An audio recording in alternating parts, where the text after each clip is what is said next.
Today we are starting with the prevention of money laundering act. और prevention of money laundering act के अंदर सबसे पहले तो मुझे आपको मेंशन करना पड़ेगा कि prevention of money laundering act किस बारे में है और किस तरीके से मनी लॉन्ड्रिंग एक्ट वर्क करता है। सो मैं इसके ब्रीफिंग और हिस्ट्री के बारे में बताना शुरू करूंगा, ठीक है, ध्यान देना।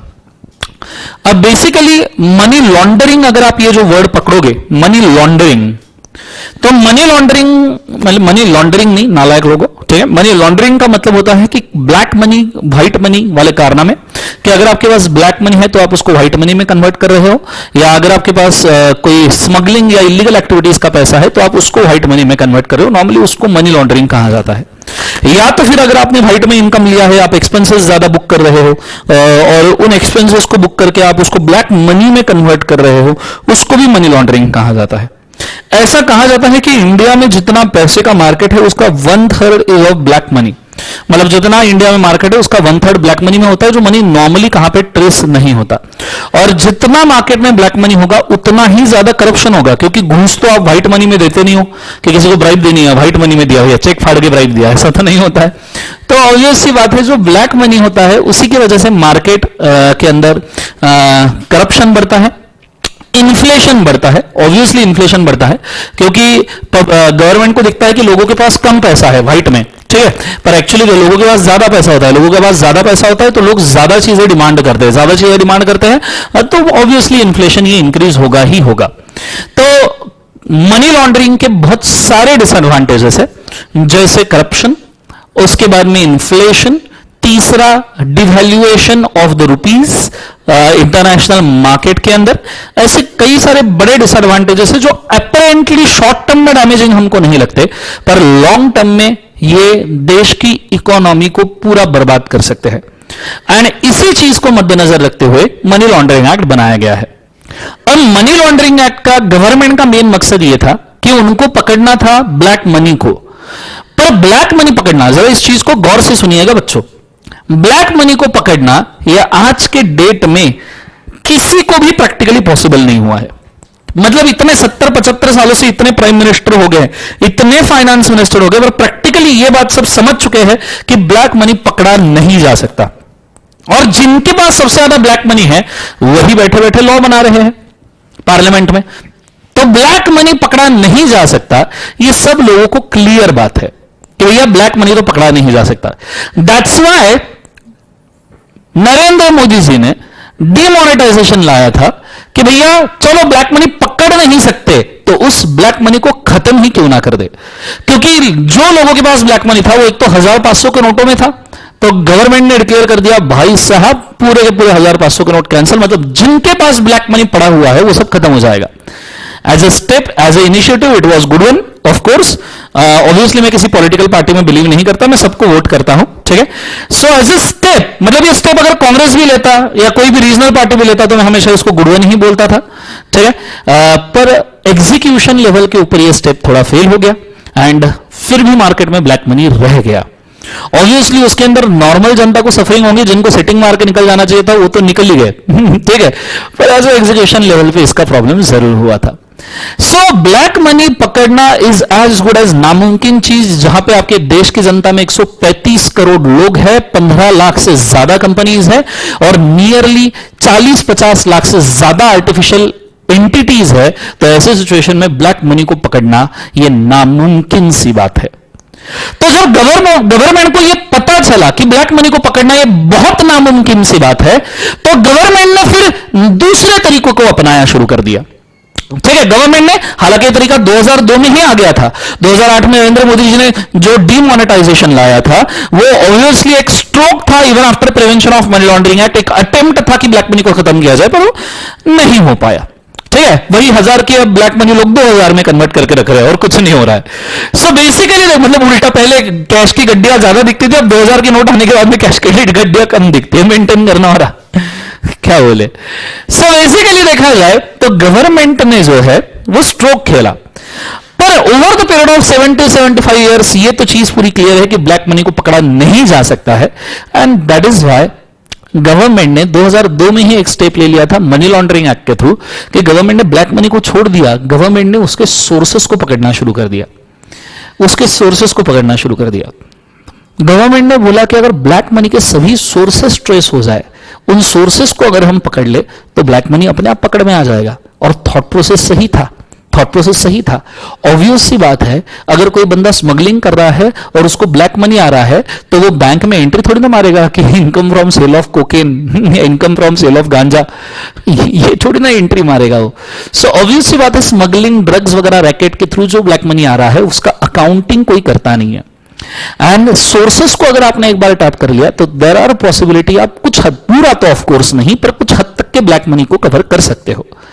एंड यहां स्टार्ट हुआ prevention of money laundering act. आपको फ्रैंकली बोलूं तो prevention of money laundering act खुद में कोई एक्ट ही नहीं है। फ्रैंकली ये कोई खुद में एक्ट ही नहीं है, ये सिर्फ बाकी जितने भी लॉज है इंडिया में, ऑल द लॉज जो इंडिया के अंदर भी है, उन सभी लॉज में से उनके इलीगल एक्टिविटीज को पकड़ता है, उनके इलीगल एक्टिविटीज को उन लॉ में से पकड़ता है। जितने इंडिया में लॉज है उनमें से उनके इलीगल एक्टिविटीज को पकड़ता है और शेड्यूल में लिखता है, part A, part B, part C, ऐसे 3 पार्ट्स में लिखता है शेड्यूल में, और मेंशन करता है कि अगर आपने ये एक्टिविटीज कर दिए, ये एक्टिविटीज कर दिए, इसमें आपने पैसा डाला या इससे आपने पैसा निकाला तो भी ये मनी लॉन्ड्रिंग है। मतलब दुनिया, इंडिया के तमाम इलीगल एक्टिविटीज को एक जगह पे जमा कर दिया और बोल दिया कि भैया इन एक्टिविटीज में तुमने schedule 1 part A, part B, part C के अंदर डाल दिया prevention of money laundering act में, बोला इसके अंदर अगर तुमने पैसा डाला तो भी मनी लॉन्ड्रिंग है, क्योंकि स्मगलिंग के अंदर अगर आप चेक देके भी स्मगलिंग कर रहे हो तो जा तो ब्लैक मनी के अंदर ही रहा है ना पैसा, रिटर्न तो उसी में आएगा। सो इसके अंदर पैसा डाला तो भी मनी लॉन्ड्रिंग है, इससे पैसा निकाला, इनकम निकाला तो भी मनी लॉन्ड्रिंग है। गवर्नमेंट ने यह डिक्लेयर कर दिया मनी लॉन्ड्रिंग एक्ट में। भाई साहब मास्टर स्ट्रोक था, मास्टर स्ट्रोक। सो जहां इलीगल एक्टिविटी पकड़ी गई वहां मनी लॉन्ड्रिंग वाले घुस जाते हैं अब। मतलब पहले ऐसा था, मनी लॉन्ड्रिंग वाले ढूंढते रहते थे, एनफोर्समेंट डायरेक्टर बैठा रहता था कि यार कहां मिलेगा, कहां मिलेगा, मिल ही नहीं रहा, मिल ही नहीं रहा, देख रहा हूं कि मिल ही नहीं रहा। लोग उसको बोलते पीछे देखो, पीछे पीछे देखता, वहां से भी गायब हो जाते थे। वो बोल तौबा तौबा तौबा, जरा मूड खराब कर दिया, यहां ढूंढना पड़ रहा है मनी लॉन्ड्रिंग का है। गवर्नमेंट ने उसके हाथ में दे दिया छड़ी, बोले इलीगल एक्टिविटी जहां पे भी तेरे को दिखेगा, इंडिकेटर दे दिया, इलीगल एक्टिविटी जहां पे भी तेरे को डिटेक्टर दे दिया, इलीगल एक्टिविटी डिटेक्टर, जहां पे भी तेरे को इलीगल एक्टिविटी दिख गया घुस जाने का, तूने तेरे को करप्शन दिखा घुस जा, ड्रग्स दिखा घुस जा, स्मगलिंग दिखा घुस जा, फ्रॉड दिखा घुस जा, मर्डर दिखा घुस जा, किडनैपिंग दिखा घुस जा, एक्सटॉर्शन घुस जा, इंडियन पिनल कोड के सब ऑफेंसेस दिखे घुस जा, फ्रॉड वाले सभी ऑफेंसेस देखे घुस जा, टेररिज्म वाले ऑफेंसेस देखे घुस जा। तो उसको एक ओपन सोर्स दे दिया enforcement director of money laundering को कि जहां पे कोई इलीगल एक्टिविटी दिखे भाई तो घुस जा, वहां कंफर्म मनी लॉन्ड्रिंग होगा ही होगा। और भाई साहब क्या पावर बढ़ा है डायरेक्टर का, हा हा हा हा हा, दिल गार्डन गार्डन हो गया उसका। पहले जो वो खाली बैठा करता था, अब साला उसके पास समय नहीं है, उसके नीचे लोगों को अपॉइंट करना पड़ रहा है कि जहां इलीगल एक्टिविटी दिखे घुस जाते ही है और करार डाल रहे, बोले तूने इन्वेस्ट किया इलीगल एक्टिविटी, मनी लॉन्ड्रिंग, इससे पैसा निकाला मनी लॉन्ड्रिंग, बात बोले खत्म हो गई, इजी पिज्जी गेम हो गया एकदम। तो एनफोर्समेंट डायरेक्टर, अच्छा इतना से एनफोर्समेंट डायरेक्टर फिर ये फेमा वाला ही है। मैंने आपको बोला था फेमा में जो एनफोर्समेंट डायरेक्टर वही यहां पे है, क्योंकि मनी लॉन्ड्रिंग के अंदर हवाला के भी चांसेस ज्यादा होते हैं और हवाला फॉरेन एक्सचेंज के सिवा हो नहीं पाता बाहर के देशों में। तो फेमा को भी खींच लिया, ये नहीं भाई बेनामी प्रॉपर्टीज को भी खींच लिया, बेनामी प्रॉपर्टीज एक्ट में भी घुस गए कि बोले किसी ने किसी के नाम पे अगर कोई ट्रांजेक्शन किया होगा साले को उसको भी पकड़ के मारेंगे। सो बेसिकली देखा जाए तो ये एनफोर्समेंट डायरेक्टर यहां पे छा गया है भाई। इलीगल एक्टिविटी उसको दिख गई जीवन के अंदर, भैया घुस जाते हैं, भैया नहीं सोचते, भैया बोलते इलीगल एक्टिविटी है नहीं, इसमें एक पैसा भी लगा होगा तो भी मनी लॉन्ड्रिंग। मैं इससे आपको कुछ सवाल पूछना चाहूंगा, कमेंट करके जरूर मुझे आंसर दीजिएगा। जितने लोग देख रहे हैं मेरे भक्तजनों, थे मेरे भक्तगणों, मेरे प्यारे नालायक हो, कृपया इसका आंसर दे दीजिएगा। अगर मैं आपसे सवाल पूछता हूं, लेट्स से कि सलमान खान ने हिरन को मारा, वैसे नॉर्मली वो हिरनिया मारता है, बट फॉर अ चेंज उसने ब्लैक बक को मारा था हिरन को। बाद में ये प्रूव हुआ कि ब्लैक बक ने सुसाइड किया, सलमान खान ने तो कुछ नहीं किया था। सो अगर हिरन को मारा, चाहे ब्लैक बक को मारा, तो क्या मनी लॉन्ड्रिंग है? ठीक है, क्या कोर्ट में नहीं प्रूव हुआ, पर अगर ऐसा होता तो क्या मनी लॉन्ड्रिंग माना जाता था? ठीक है, अब मैं उसके ऊपर नहीं जाऊंगा कि ये हुआ था नहीं हुआ था, सबको मालूम है क्या हुआ था और सबको ये भी मालूम है कि क्या आया है। ठीक है, बट स्टिल अगर ऐसा होता तो क्या ये मनी लॉन्ड्रिंग कहा जाता था? सवाल का जवाब दीजिएगा।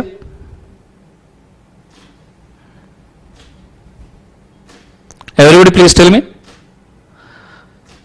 जवाब चाहिए मेरे को तुम्हारा। ऐसे नहीं चलेगा, ऐसे खेल रहे होंगे, मैं नहीं खेलेगा, मैं बैट बॉल लेके घर चल जाएगा, मैं बात नहीं करेगा, तुमसे याद रखना जीवन में।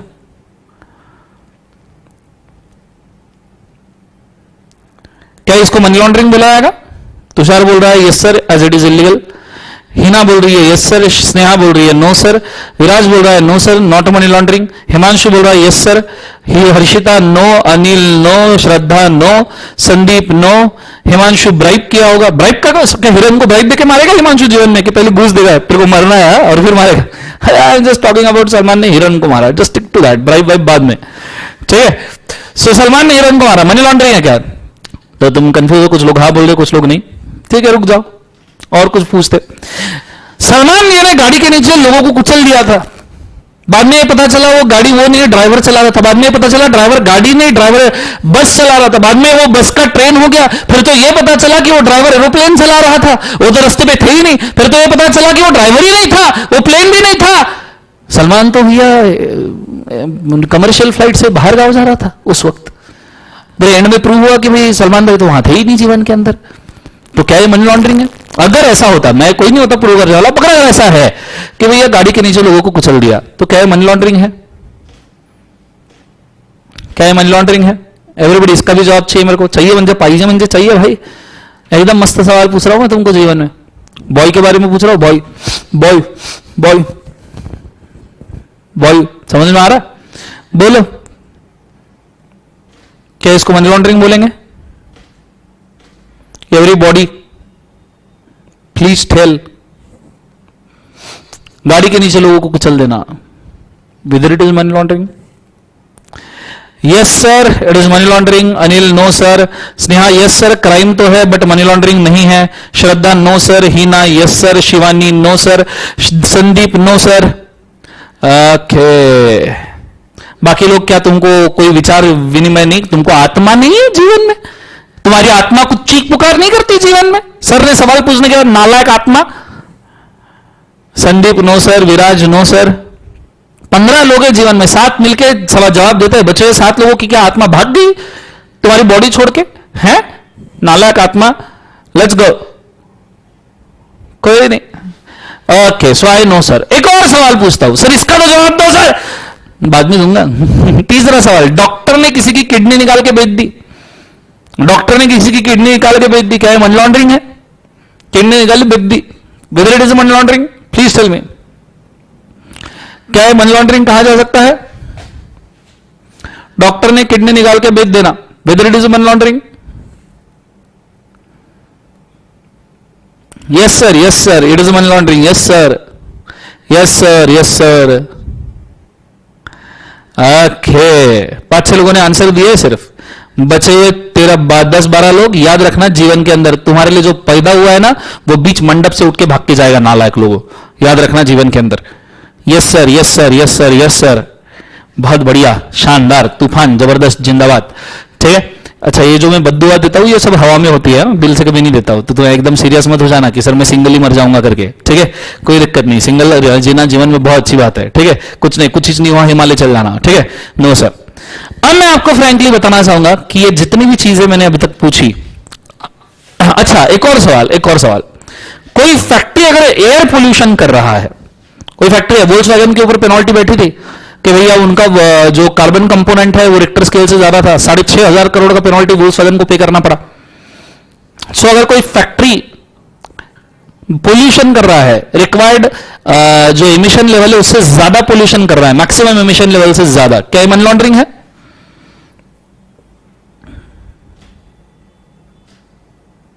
सर इस कोर्स की वजह से आंसर भी बहुत बढ़िया हिमांशु बेटा, शानदार। तुमको तुम्हारी वैल्यू मिल जाएगी, तुम आंसर दे रहे हो नहीं हिमांशु, तुमको 2-2 मिलेगी, टेंशन ना लो। ठीक है, कुछ ओके। सॉरी, सो क्या फैक्ट्री अगर पोल्यूशन कर रही है उसको मनी लॉन्ड्रिंग कहा जाएगा? एवरीबॉडी नहीं, no no no sir, yes sir, yes sir, money laundering no sir. बोलो, जतिन बोल रहा है yes sir, yes because illegal है और उसके ऊपर पैसा। ओके चलो बहुत बढ़िया। अब मैं आपको वापस से मनी लॉन्ड्रिंग बताऊं। मैंने आपको मनी लॉन्ड्रिंग का जनरल मीनिंग बताया कि इंडिया में जितने भी इलीगल एक्टिविटीज है उन इलीगल एक्टिविटीज को पकड़ो, जमा करो और उन एक्टिविटीज के अंदर जो पैसा डाला वो भी मनी लॉन्ड्रिंग है और इससे निकाला वो भी मनी लॉन्ड्रिंग है। अगर इस हिसाब से हम मनी लॉन्ड्रिंग को समझे तो लॉजिकली जितने भी मैंने ट्रांजैक्शन अभी बोले वो सब मनी लॉन्ड्रिंग है। सर कैसे, सर जीवन में सर कैसे कुछ भी बोलते हो, सर पर एग्जांपल दे दिया, सर हिरन मारा किडनी निकाले, तुमको क्या लगता है मान लेंगे? सर बताओ जरा प्रूव करके। दो तरीके से प्रूव करूंगा चंपत। वैसे good morning Champat, hi what's up, hi. So दो तरीके से प्रूव करूंगा चंपत, एक लॉजिकली प्रूव करूंगा और एक लिस्ट में भी दिखाऊंगा, तुमको याद रखना जीवन में। सर वो सब लिस्ट तो सर मैं भी बना के दे दूंगा आपको, लॉजिकली बताओ। बिल्कुल चंपत, मैंने आपको बोला था कि इलीगल एक्टिविटीज को जमा करो, उसमें पैसा डालो मनी लॉन्ड्रिंग, पैसा निकालो मनी लॉन्ड्रिंग, राइट? बराबर, ये सुनो। सलमान खान ने हिरन को मारा, इलीगल एक्टिविटी है। वाइल्ड लाइफ प्रोटेक्शन कंट्रोल के अंदर आप किसी भी चींटी को भी नहीं मार सकते जंगल के, लीगली। हाँ पकड़े गए तो गुनाहगार, हाँ ठीक है। चींटी को भी नहीं मार सकते जंगल के, पर अगर तुमने किया तो मनी लॉन्ड्रिंग। चींटी छोड़ो, पेड़ को भी नहीं हाथ लगा सकते तुम। So that is money laundering, मतलब वो इलीगल एक्टिविटी है। अब सलमान खान ने वो हिरन को मारने के लिए जो गन यूज किया होगा, उस गन के अंदर का इन्वेस्टमेंट, पैसा डाला, मनी लॉन्ड्रिंग। सलमान खान ने उस गोली यूज की होगी, वो गोली का लिए पैसा लगा होगा, मनी लॉन्ड्रिंग, ठीक है। वो जंगल के अंदर व्हीकल लेके गया होगा, क्राइम के अंदर कमिटमेंट के लिए असेट लगी होगी, मनी लॉन्ड्रिंग। ऊपर से अगर उसने गोली मार के अगर हिरन का चमड़ा बेच दिया, उसकी खाल बेच दी बाहर, तो उससे इनकम भी आता था, मनी लॉन्ड्रिंग। इलीगल एक्टिविटी में डालो निकालो, मनी लॉन्ड्रिंग। कंसेप्ट समझ में आ रहा है सबको? हाँ है ना? समझ, चंपत समझ में? सर ये ठीक है सर, ये फाइल गाड़ी के नीचे लोगों को कुचल दिया, वो संभव जरा जीवन में तो मान्य तुम्हारा। गाड़ी के नीचे लोगों को कुचल दिया तो और मनी लॉन्ड्रिंग है। Indian penal code, homicide, hit and run case, भाई स्ट्रेट अवे, ठीक है। कितनी सारे हिट एंड रन केसेस के ऊपर पिक्चर भी बन गए जीवन के अंदर। Hit and run cases straight away. भाई जो गाड़ी तुमने यूज की, गाड़ी में जो पैसा डाला, मनी लॉन्ड्रिंग। गाड़ी के अंदर के पेट्रोल का मनी लॉन्ड्रिंग। गाड़ी में ड्राइवर होगा, उसकी salary money laundering. As good as सुपारी है ना, गाड़ी के ड्राइवर को तुमने बोला कुचल दे साले को, तो सुपारी है एज गुड एज। हाँ ये सुपारी, अगर ये सुपारी होती है और तुमको उसमें से पैसा मिल रहा है, किसी का मर्डर करने का, हिट एंड रन करने का पैसा मिल रहा है, इनकम आ रहा है, मनी लॉन्ड्रिंग। समझा चंपत? सर वो ठीक है सर, किडनी वाला बता के दिखाओ सर जीवन में, वो भी सुन लेना लायक। डॉक्टर जब किडनी निकालता है, किडनी निकालने के लिए जो इंस्ट्रूमेंट, जो इक्विपमेंट यूज करता है, मनी लॉन्ड्रिंग भाई, क्योंकि वो इन्वेस्टमेंट है। और किडनी निकालने के बाद, बेचने के बाद जो इनकम आएगा डॉक्टर को, मनी लॉन्ड्रिंग है। और सर फ्लास्क वाला मान जाएंगे तुमको, सर पोल्यूशन का बता दो तो मान जाएंगे। चंपत पोल्यूशन में तो पूरी फैक्ट्री ही मनी लॉन्ड्रिंग है, पूरी फैक्ट्री मनी लॉन्ड्रिंग। पूरा पैसा जो आपने फैक्ट्री में लगाया, अगर वो रिक्टर रिक्वायर्ड एमिशन लेवल के ऊपर अगर पोल्यूशन कर रही है, तो पूरी फैक्ट्री का इन्वेस्टमेंट मनी लॉन्ड्रिंग है। और तुम फैक्ट्री से जो प्रोडक्ट बना रहे हो और उससे जो इनकम आ रहा है, वो भी मनी लॉन्ड्रिंग है। हो चंपत? सर शान ज्यादा मानो मैं जीवन के अंदर, अब लिस्ट में दिखाओ, लिस्ट में। क्यों चंपत, तुमको तो लिस्ट में नहीं देखना था? देखना है सर, अब देखना, पूरी फीस भरी है सर, पूरी दिखाओ लिस्ट में। तो देखो आओ, अपने पास मनी लॉन्ड्रिंग का अगर आप देखो तो गूगल पे भी सर्च कर सकते हो, ऐसा कोई बहुत बड़ी बात नहीं है जीवन में। तुम चाहो तो गूगल में भी सर्च कर सकते हो, कोई बहुत बड़ा इशू नहीं है। अगर आप मनी लॉन्ड्रिंग गूगल के ऊपर सर्च करना चाहो तो मेरे पास अगर लिस्ट होगा, ये देखो, ये लो 6D इकोनॉमिक लॉ पेपर के अंदर जो मैंने आपको मॉड्यूल्स बांटे हैं, अगर आप 6D इकोनॉमिक लॉ ले रहे हो जरूर लीजिएगा। थोड़ा प्रमोशन कर लेता हूँ, 6D इकोनॉमिक लॉ प्लीज ले लीजिएगा, ठीक है। प्रमोशन खत्म हुआ, आ जाइए। बहुत अच्छा पढ़ा है, तुम्हारे 15-20 लेक्चर बच जाएंगे, फेमा, पीएमएलए और आईबीसी के बचे हुए सबके सब आपको देखने पड़ेंगे, ठीक है। चलो, उसके अंदर फिर बेनामी है, रेरा है, real estate regulation. Real estate regulation तो तुमने वैसे भी पढ़ना चाहिए, क्योंकि आगे जाके तुमको फ्लैट वाइट इन्वेस्टमेंट करना है, घर वर खरीदना है, तो रेरा के प्रोविजंस वैसे भी पता करने पड़ेंगे। मतलब वो सीए बनने के बाद भी पढ़ना ही चाहिए, ठीक है। फिर बेनामी है, रियल एस्टेट है, कॉम्पिटिशन है और सरफेसिया है। सरफेसिया तो पहले पेपर 4 में ही हुआ करता था। एनीवेज, तो प्रमोशन खत्म हुआ, आते हैं यहाँ पे। सो इसके अंदर अगर आप देखो तो देखो, मैंने आपको मेंशन किया था कि भैया कल्पेबल होमिसाइड, कि हिट एंड रन वाला case, attempt to commit culpable homicide या attempt to murder, punishment for culpable homicide, यही वाली चीज है। इसके अंदर मर्डर, ये सब तुम्हारे ही काम के ऑफेंसेस है, पढ़ लो एक बार जीवन के अंदर, सब तुम्हारे काम के ऑफेंस है। दफा 302 के तहत मुजरिम को सजाए मौत सुनाई जाती है, सुना है? दफा 302 के तहत मुजरिम को सजाए मौत, ताजीरात हिंद। ये रहा सेक्शन नंबर 302, मर्डर, ताजीरात हिंद मतलब इंडियन पिनल कोड। ये पार्ट ए है शेड्यूल का, schedule to money laundering act, ठीक है। ये होने के बाद में मैंने आपको बोला, सर वो हिरन को मारा सर, वो वाला बताओ सर। आ जाओ नालायक, तू आज पूरे पैसे आज ही वसूल कर ले नालायक, तू आज जगह को आज ही पूरे पैसे वसूल करने नालक। Offence under wildlife protection act, देखो section number 51 read with section number 9 hunting wild animals, offence of the money laundering. ठीक है सर वो किडनी निकाल के बेच दिया वो भी बता दो सर, जीवन में एक बार तो मान जाए तुमको। आ जाओ। Offence under transplantation of human organ act, इतना कॉमिक तरीके से लिखा है इसको, section number 18 punishment for removal of human organ without authority, किसी इंसान का अगर ऑर्गन आपने रिमूव कर दिया बिना अथॉरिटी के तो यह मनी लॉन्ड्रिंग है। ठीक है, फिर उसके बाद में सर पोल्यूशन वाला दिखा देते सर, बात बंद करिए, बात को बहुत खींच लिया सर तुमने। ये लोग पोल्यूशन के कितने चाहिए तुमको, जितने चाहिए सब यहां पे है। ठीक है, ये offence under environmental protection act, offence under water prevention control of the pollution, offence under air prevention of the control of the pollution. ठीक है, उसके बाद में offence under the customs act, फिर ये कस्टम एक्ट का ऑफेंस पार्ट बी के अंदर है, फिर पार्ट सी में ए वाले ही ऑफेंसेस है और साथ साथ में उसके अंदर कुछ एडिशनल प्रोविजन दिए हैं। ये है scheduled offences of the money laundering. आपके पेपर 4 के सिलेबस में तो ये शेड्यूल नहीं है, 6D के सिलेबस में भी नहीं है, पर मैंने लिस्ट देके रखा है उस मॉड्यूल के अंदर, या आप गूगल भी कर सकते हो, कोई बहुत बड़ी बात नहीं है जीवन में, जब चाहे तब गूगल कर लीजिएगा, आपको फटाफट मिल जाएगा। सो आई होप सो कि ये चीज को मैंने अच्छे से समझाया है। ये अगर आपको समझ में आया बहुत अच्छी बात है। अब हम जाते हैं मनी लॉन्ड्रिंग के डेफिनेशन में, मनी लॉन्ड्रिंग के स्ट्रेट अवे डेफिनेशन में जाएंगे, बाकी चीजें बाद में देखेंगे। आ जाइए भाई साहब पेज नंबर 4.6 पे। 4.6 पे मनी लॉन्ड्रिंग का डेफिनेशन है, नीचे प्रोसीड्स ऑफ क्राइम का डेफिनेशन है और उसके नीचे प्रॉपर्टी का डेफिनेशन है। 3 डेफिनेशन आपको अभी के अभी पढ़ने हैं, अभी के अभी पढ़ने हैं 3 डेफिनेशन आपको, और तीनों डेफिनेशन पढ़ने के बाद में कंफर्म कीजिएगा, फिर उसके बाद में आगे बढ़ जाएंगे। गो फॉर इट फर्स्ट।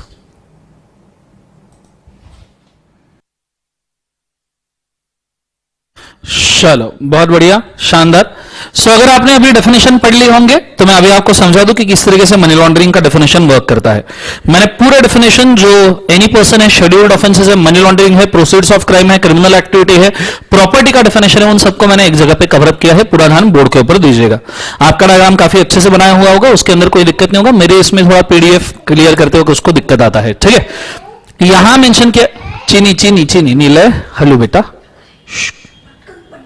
जा जी बोलो ते जा पत्तकन जा पल इकडे बसायचं असेल तर शांत बस। हाँ गुड बॉय शो तू।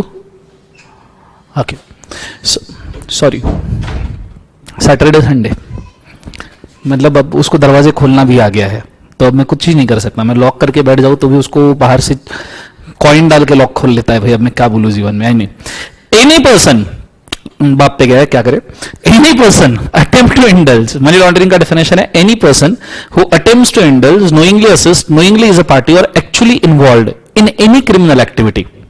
कोई भी पर्सन है जो अटेम्प्ट करता है इन्वॉल्व होने के लिए, नोइंगली उसको असिस्ट करता है, या खुद पार्टी है क्राइम का, या खुद ही क्राइम में इन्वॉल्व है अकेला किसी भी क्रिमिनल एक्टिविटी में, और उससे अच्छा ये क्रिमिनल एक्टिविटी कौन सी जो शेड्यूल में मेंशन की है, part A, part B, part C of the schedules के अंदर, जो अभी हमने पढ़े। पार्ट ए के अंदर 29 पैराग्राफ है, पार्ट बी में 1 पैराग्राफ है, पार्ट सी के अंदर कुछ ज्यादा पैराग्राफ्स नहीं है, मिसलेनियस कंटेंट है। यहां पे वैल्यू ऑफ ऑफेंस पार्ट के अंदर 1 रुपए से लेके इनफाइनाइट रुपीस। पार्ट बी का जो ऑफेंस है कस्टम्स वाला वो 1 करोड़ के ऊपर का होना चाहिए। पार्ट सी में 1 रुपए से लेके इनफाइनाइट रुपीस का ऑफेंस, इसे हम क्रिमिनल एक्टिविटी कहते हैं, part A, part B, part C को। इस क्रिमिनल एक्टिविटी में से अगर आपको मिला है प्रोसीड्स ऑफ द क्राइम, पैसा मिला है, क्या मिला है, प्रोसीड्स ऑफ द क्राइम जो है ब्लैक मनी और द प्रॉपर्टी, और आप उसको व्हाइट मनी या प्रॉपर्टी में कन्वर्ट कर रहे हो, projecting it as untainted property. This thing proceeds of the crime मिला, आप उसको अनटेन्ड प्रॉपर्टी करके बैंक में डिपॉजिट कर रहे हो या प्रोजेक्ट कर रहे हो। ये जो प्रोसेस हो रहा है ना यहां से लेके यहां तक का, this is projecting it as untainted property.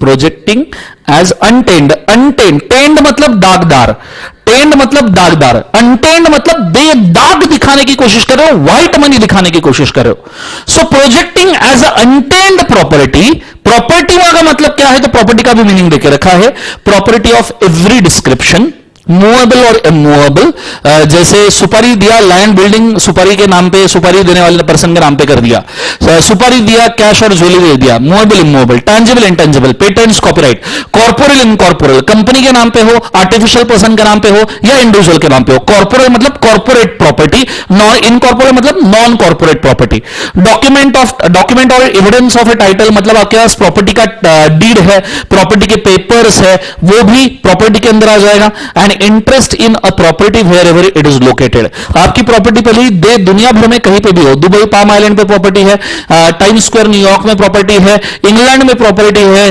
Andaman Nicobar, Lakshadweep, Uday, Antarctica, Maldives, कहीं पे भी प्रॉपर्टी है, ठीक है। तो ऐसे सिचुएशन में वो प्रॉपर्टी को भी मनी लॉन्ड्रिंग कहा जाएगा।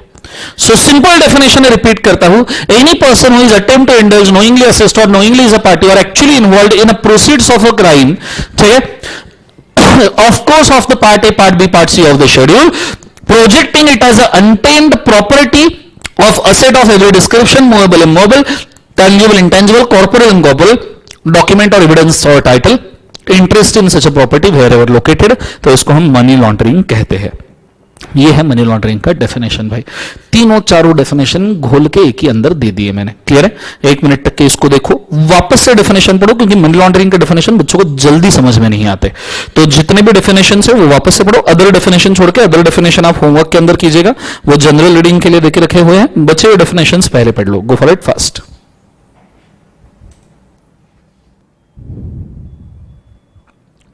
Sure, done everybody? I hope so हो गया होगा। सो अगर आपका हो चुका है तो हम एक और डेफिनेशन यहां पे पढ़ने वाले हैं, शेड्यूल्ड ऑफेंसेस, पेमेंट सिस्टम वगैरह, तो ठीक है, ये सभी डेफिनेशन आई होप सो आपने पढ़े होंगे अभी के अभी। ये होने के बाद पढ़ना हुआ है तो एक और डेफिनेशन हमको यहां पे रीड करना है, दैट इज रिपोर्टिंग एंटिटी। ये डेफिनेशन थोड़ा सा काम का है, इसको मैं थोड़ा पढ़ना चाहूंगा क्योंकि ये थोड़ा डेफिनेशन काम का है, एग्जाम में पूछा जा सकता है, नया नया मॉड्यूल के अंदर इंसर्ट किया है, मतलब पीएमएलए में नया नहीं है पर आईसीआई के मॉड्यूल में नया है, तो there is a kind of threat कि ऑफ कोर्स ये पूछा जा सकता है, ठीक है। तो आ जाइए, मैं इसको पढ़ रहा हूं, मुझे कृपया सब जन ध्यान देके याद रखिएगा, ध्यान दीजिएगा। Reporting entity means a banking company, financial institution, intermediary, person carrying on designated business. अब देखो, ब्लैक मनी, व्हाइट मनी के बारे में सबसे ज्यादा रिपोर्टिंग अगर कोई कर सकता है तो जहां पे मनी के ट्रांजैक्शन सबसे ज्यादा होते हैं वो कर सकते हैं, और मनी के सबसे ज्यादा ट्रांजैक्शन कहां होते हैं? Banking company, financial institution, intermediary. तो इन सब के ऊपर पीएमएलए एक्ट ने रिस्पॉन्सिबिलिटी डाल के रखा है रिपोर्टिंग का, कि भैया आपने किसी भी मनी ट्रांजैक्शंस का रिपोर्टिंग हमको देना चाहिए, इसलिए इनको रिपोर्टिंग एंटिटीज के नाम से जाना जाता है, ठीक है। सभी फाइनेंशियल इंस्टीट्यूशन, बैंक्स, इंटरमीडियरी, सभी person carrying on designated business और प्रोफेशन का मतलब, अब ऊपर देखो उन्होंने वर्ड यूज किया है person carrying on designated business and profession, मतलब ये रिपोर्टिंग एंटिटी वाले ही लोग हैं। तो ये कौन है? तो नीचे दिया है, person carrying activities for playing game of chance for cash kind and include such activities associated with the casino, मतलब gambling activities, simply game of chance मतलब गैम्बलिंग एक्टिविटीज, ये रिपोर्टिंग एंटिटी में आ जाएगा। Inspector general of the registration appointment under section 3 of registration act as may be notified by central government, inspector general of registration appointed, inspector general of registration मतलब property registration का act होता है, जिसको हम हवेली, तहसीलदार वगैरह कहते हैं, जहां प्रॉपर्टी के रजिस्ट्रेशन होते हैं, वो लोग। रियल एस्टेट एजेंट एज में भी नोटिफाइड बाय सेंट्रल गवर्नमेंट, बड़े रियल एस्टेट एजेंट है तो वो, पर रियल एस्टेट एजेंट्स के लिए नीचे एक लिमिट देके रखिए, देखो, real estate agent as a person engage in providing service in relation to sale purchase having annual turnover of 20 lakh and above, मतलब वही रियल एस्टेट एजेंट यहां पे कवर किया गया है जिसका turnover is more than equal to 20 lakh, more than equal to है या अबव है? सिर्फ 20 लाख और अबव, हाँ, more than equal to 20 lakh, ऐसा real estate agent. Dealer in precious metal, precious stones और अदर हाई वैल्यू गुड्स जैसे ज्वेलर्स, एज में भी नोटिफाइड बोला मतलब इसकी भी कोई लिमिट होनी चाहिए, तो नीचे देखो मेंशन किया गया है, इफ एनी एंगेज्ड, ये वाले ज्वेलर्स, प्रीशियस मेटल्स वगैरह, स्टोन्स में जो है, if they are engage in a cash transaction with a customer equal to at और above rupees 10 lakh carried on by single operation, 10 lakh के ऊपर का अगर है तो, सो वो वाले jewellers, turnover more than equal to 10 lakh, ठीक है। नीचे person engage in safekeeping administration of the cash liquid securities on behalf of other person as may be notified by CG. जो लिक्विड सिक्योरिटीज रख सकता है, कैश रख सकता है, उन लोगों को भी नोटिफाई अगर सीजी ने किया होगा तो। पर ऐसा कोई नोटिफिकेशन अपने सिलेबस में अभी तक इंस्टीट्यूट ने नहीं डाला है, तो ये पॉइंट ऐसा का ऐसा लिखा। Person carrying on such other activities as central government by notification state, या ऐसे कोई भी एक्टिविटीज जो सीजी को सही लगते हैं। These are called as reporting entity, क्योंकि इन्हीं लोगों के पास सबसे ज्यादा मनी लॉन्ड्रिंग का रिपोर्ट आएगा। क्योंकि देखो पैसा आया तो बंदा बैंक में, देखो पैसा आया तो पहले तो बंदा बैंक में डालेगा, ठीक है, या फिर गैम्बलिंग में डालेगा, या फिर प्रॉपर्टी रजिस्टर करेगा, सब कवर कर लिया है। पैसा आया तो पहले बैंक मतलब काय में, तो पहले गैम्बलिंग में डालेगा। पैसा ज्यादा हुआ तो बंदा गैम्बलिंग करता है और बढ़ाने की कोशिश करता है, या प्रॉपर्टी खरीदता है तो रजिस्ट्रेशन एक्ट आ गया, ठीक है, या प्रॉपर्टी के लिए रियल एस्टेट एजेंट, तो प्रॉपर्टी के लिए ही दो है, real estate agent as well as registration act, दोनों कवर कर लिए इसके अंदर। या फिर वो प्रीशियस मेटल में डालेगा, गोल्ड वोल्ड परचेस करके रख सकता है, ठीक है, गोल्ड और डायमंड परचेस करके रख सकता है, जमा करके रख सकता है, क्योंकि उतना ज्यादा उसके लिए स्पेस नहीं लगता। या कोई भी पोर्टफोलियो मैनेजमेंट या कैश हैंडलिंग लोगों के पास रख सकता है, जैसे cash handler, liquid cash handlers मतलब लॉकर वाले। जैसे आपको एक लॉकर सिस्टम पता होगा, इंडियन लॉकर एसोसिएशन या इंडियन लॉकर सिस्टम करके एक कंपनी है, आईएलएस इंडियन लॉकर सिस्टम, ऐसा आईएलएस करके कंपनी है जो लॉकर प्रोवाइड करती है, private locker, not bank locker. Bank locker seize हो सकते हैं, ये प्राइवेट लॉकर्स प्रोवाइड करते हैं जिसके ऊपर गवर्नमेंट का नॉर्मली वर्चस्व नहीं चलता, पर उनको रिपोर्टिंग जरूर देना पड़ता है। सो ऐसे लोग, मतलब जहां पैसा आया और वो पैसा जहां लग सकता है, उन सब चीजों को यहां पे कवर करके रखा हुआ है। ये चीज को आपने याद रखना। तो रिपोर्टिंग एंटिटी के जितने मैंने मार्किंग किए हैं, अगर आपको करने हैं कृपया कर लीजिए, बढ़ जाएंगे आगे। गो फॉर इट फास्ट। ज्वेलर्स के केस में 10 लाख पर सीरीज ऑफ ट्रांजैक्शन है, मतलब एक ही पर्सन ने कुछ 5-10 ट्रांजैक्शन किए हैं तो सब मिलके 10 lakh. It is for carried out for single और several operation that appear to be linked, मतलब सीरीज ऑफ ट्रांजैक्शन के लिए है, सीरीज के लिए। कंसेप्ट समझ में, ये चीज को याद रखिएगा। चलो मार्किंग डन, बहुत बढ़िया। यहां पहला यूनिट हमारा नियरली कंप्लीट होता है। बेसिक चीजें जो स्टार्टिंग की बाकी है वो बाद में रीड करेंगे, उसको छोड़ दीजिएगा। फिर हम काम की चीजों के ऊपर जा रहे हैं। नेक्स्ट वाला punishment for offence under money laundering act. Money laundering में अगर आपने ऑफेंस कर दिया तो आपको क्या क्या पनिशमेंट जीवन के अंदर दी जा सकती है, पहले तो मैं ये समझा दूं, ठीक है। छोटी सी चीज है, बोर्ड के ऊपर बड़े अच्छे से ध्यान देना तो समझ में आएगा, अदरवाइज बिल्कुल भी समझ में नहीं आएगा। ध्यान दीजिएगा। अब इसके अंदर मैंने अटैचमेंट, कॉन्फिस्केशन एंड सीजर का एक डिफरेंस लिख के रखा है। ये जनरल रीडिंग के लिए दिया है, ये मॉड्यूल का कंटेंट नहीं है, ये आपके ये क्लियर होने के लिए, कंसेप्ट क्लियर होने के लिए मैंने ये डिफरेंस देके रखा है, ठीक है। फिर मैं अभी जा रहा हूं कि भैया मनी लॉन्ड्रिंग में ऑफेंस किया तो क्या होगा। अब पहली बात तो मैं आपको ये मेंशन करना चाहूंगा, मनी लॉन्ड्रिंग का ऑफेंस एक्चुअली मनी लॉन्ड्रिंग का होता ही नहीं है। जैसे मैंने बताया, ये एक्ट दूसरे एक्ट्स के ऑफेंसेस को यूज करता है। जैसे समझो किसी बंदे का मर्डर हो गया, ठीक है, मर्डर 1, मर्डर 2, मर्डर 3, मैंने तुम्हारा मर्डर कर दिया, ठीक है। सो मैंने मर्डर्ड यू या यू मर्डर्ड मी, या जो भी सुपारी वगैरह दिया, डजेंट मैटर। सो आपने मुझे मारने का सुपारी दिया, क्लियर है। सो मिस्टर एक्स गिव सुपारी टू मिस्टर वाई।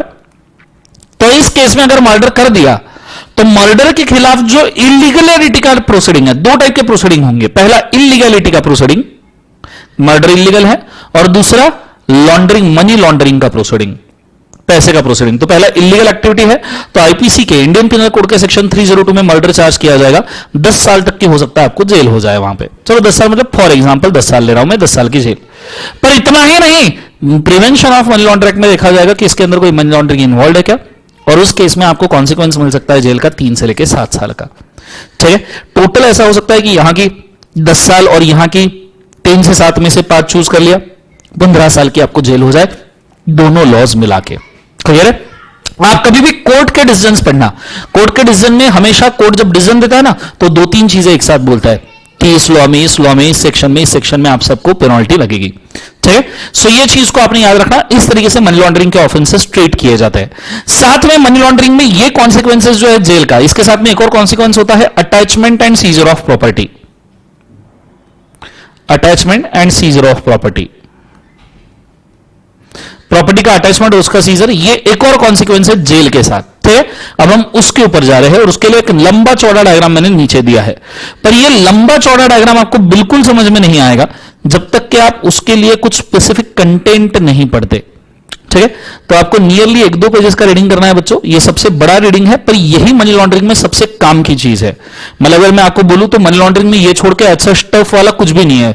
अगर मनी लॉन्ड्रिंग में पढ़ाने लायक हेवी वाला कुछ है तो मजा जिसमें आता है वो यही चीज है। 2 पेजेस आपको यहीं पे बैठ के रीड करने पड़ेंगे, 2, 2.5, 3 पेजेस भी हो सकते हैं। ये पेज नंबर आपको रीड करना है 4.14, फिर उसके बाद में पेज नंबर 4.15 एंड फिर उसके बाद में पेज नंबर 4.16, 3 पेजेस एंड 4.17 का पहला हाफ, 4.17 का पहला हाफ, मतलब आपको 3-4 पेजेस रीड करने हैं। दैट इज 4.14 से लेके 4.17 का फर्स्ट हाफ, इतना। अब मैं चाहूं तो मैं रीड कर सकता हूं, पर एज मैंने आपको पहले ही बोला कि मैं क्यों रीडिंग आपको देता हूं, उल्टा मैं रीड करूं मेरा समय बच सकता है, मैं हाईलाइटेड रीडिंग करूंगा, रप रप रप रप, आपको सुनने में और एनालाइज करने में समय नहीं मिलेगा और दोपहर से लैंग्वेज डेवलप नहीं होगी।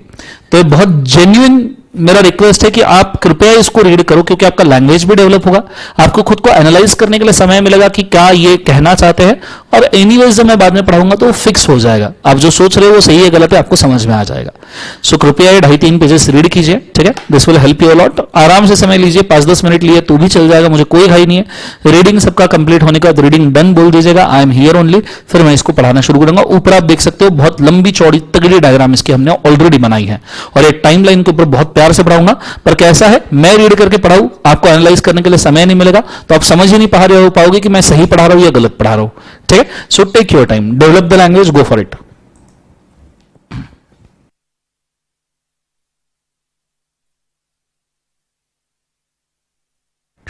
दोनों जो पेजेस रीड करके अगर हो गए होंगे आपके अच्छे से, तो लेट्स स्टार्ट विद दिस। पहले ही समझा दूं, कंसेप्ट थोड़ा सा अजीब है, बड़े अच्छे से ध्यान दीजिएगा, समझने में थोड़ा सा आपको दम लगाना पड़ेगा। ऑलरेडी आपने रीड किया है तो ऑब्वियसली एफर्ट्स वो काम में आएंगे आपके, सो सिर्फ ध्यान दीजिएगा। बात सिर्फ इतनी है कि कोई भी बंदा अगर मनी लॉन्ड्रिंग के ऑफेंस में पकड़ा जाता है या एडजुडिकेटिंग अथॉरिटी को उसके ऊपर शक आता है, तो एडजुडिकेटिंग अथॉरिटी पहले तो जिस प्रॉपर्टी के थ्रू मनी लॉन्ड्रिंग हुआ है उसको सीज करना चाहेगी, या अगर उसने मनी लॉन्ड्रिंग किया है तो उसकी प्रॉपर्टी को अटैच करना चाहेगी, क्योंकि अगर मनी लॉन्ड्रिंग हुआ है तो रिकवरी जरूरी है, पेनल्टी जरूरी है। तो लेट्स से कोई बंदा अगर मनी लॉन्ड्रिंग के ऑफेंस में अगर पकड़ा जाता है तो उसके खिलाफ सबसे पहले 1 जून 2025 को, let's take an example, for example date है 1 जून 2025 को, ऑर्डर ऑफ अटैचमेंट ये पास किया जाएगा एडजुडिकेटिंग अथॉरिटी से। ठीक है, एडजुडिकेटिंग अथॉरिटी प्रोविजनल अटैचमेंट का ऑर्डर ये करेगा, और इसके लिए प्रोविजनल अटैचमेंट के लिए किसी भी प्रॉपर्टी को हाथ लगाने के लिए, किसी की भी प्रॉपर्टी, सिविल प्रॉपर्टी को हाथ लगाने के लिए आपको मैजिस्ट्रेट का अप्रूवल लगता है, बिकॉज किसी की भी प्रॉपर्टी को डैमेज करना ये civil as well as criminal offence होता है, and magistrate is to be considered as a criminal court का जज। क्रिमिनल कोर्ट का जज, नॉर्मली सिविल कोर्ट के जज को हम जज कहते हैं, क्रिमिनल कोर्ट के जज को नॉर्मली मैजिस्ट्रेट कहा जाता है। सो अप्रूवल लगेगा आपको मैजिस्ट्रेट का, ठीक है, अगर आप किसी के भी प्रॉपर्टी को अगर अटैच कर रहे हो। ठीक है, अच्छा, ये प्रोविजनल अटैचमेंट है, ये चीज को भी आप याद रखिएगा, ये प्रोविजनल अटैचमेंट है, फाइनल नहीं। प्रोविजनल अटैचमेंट का सिंपल मतलब अगर मैं आपको बोलना चाहूं तो it is like normal attachment, जिसके अंदर हम प्रॉपर्टी को लिखवा के लेते हैं, पर उसके अंदर अगर मैं आपको बोलूं तो रिस्ट्रिक्शन ऑन, मतलब अटैचमेंट के अंदर there is a restriction on transfer of the property, conversion, disposal और मूवमेंट ऑफ द प्रॉपर्टी। ठीक है, ओनर ये अक्यूज्ड जो है, मतलब जिसकी प्रॉपर्टी है वो हमेशा ही उसका ओनर रहेगा, मतलब जिसके खिलाफ केस चल रहा है वही ओनर रहेगा। चाहे पोजीशन भी अक्यूज्ड के पास ही रहेगा, उसके पास ही पोजीशन रहेगा, वो उसका पोजीशन एंजॉय भी कर सकता है। ठीक है, पर अगर हमें ऐसा लगा कि अक्यूज्ड गिल्टी है तो हम उस प्रॉपर्टी में से रिकवरी कर पाएंगे, और मैक्सिमम अटैचमेंट नॉर्मली 180 डेज के लिए होता है। सो यहां जो प्रोविजनल अटैचमेंट बोला गया है, दैट इज एक्चुअली, अब यहां पे मैं आपको मेंशन करना चाहूंगा इस प्रोसेस में, जो प्रोविजनल अटैचमेंट है,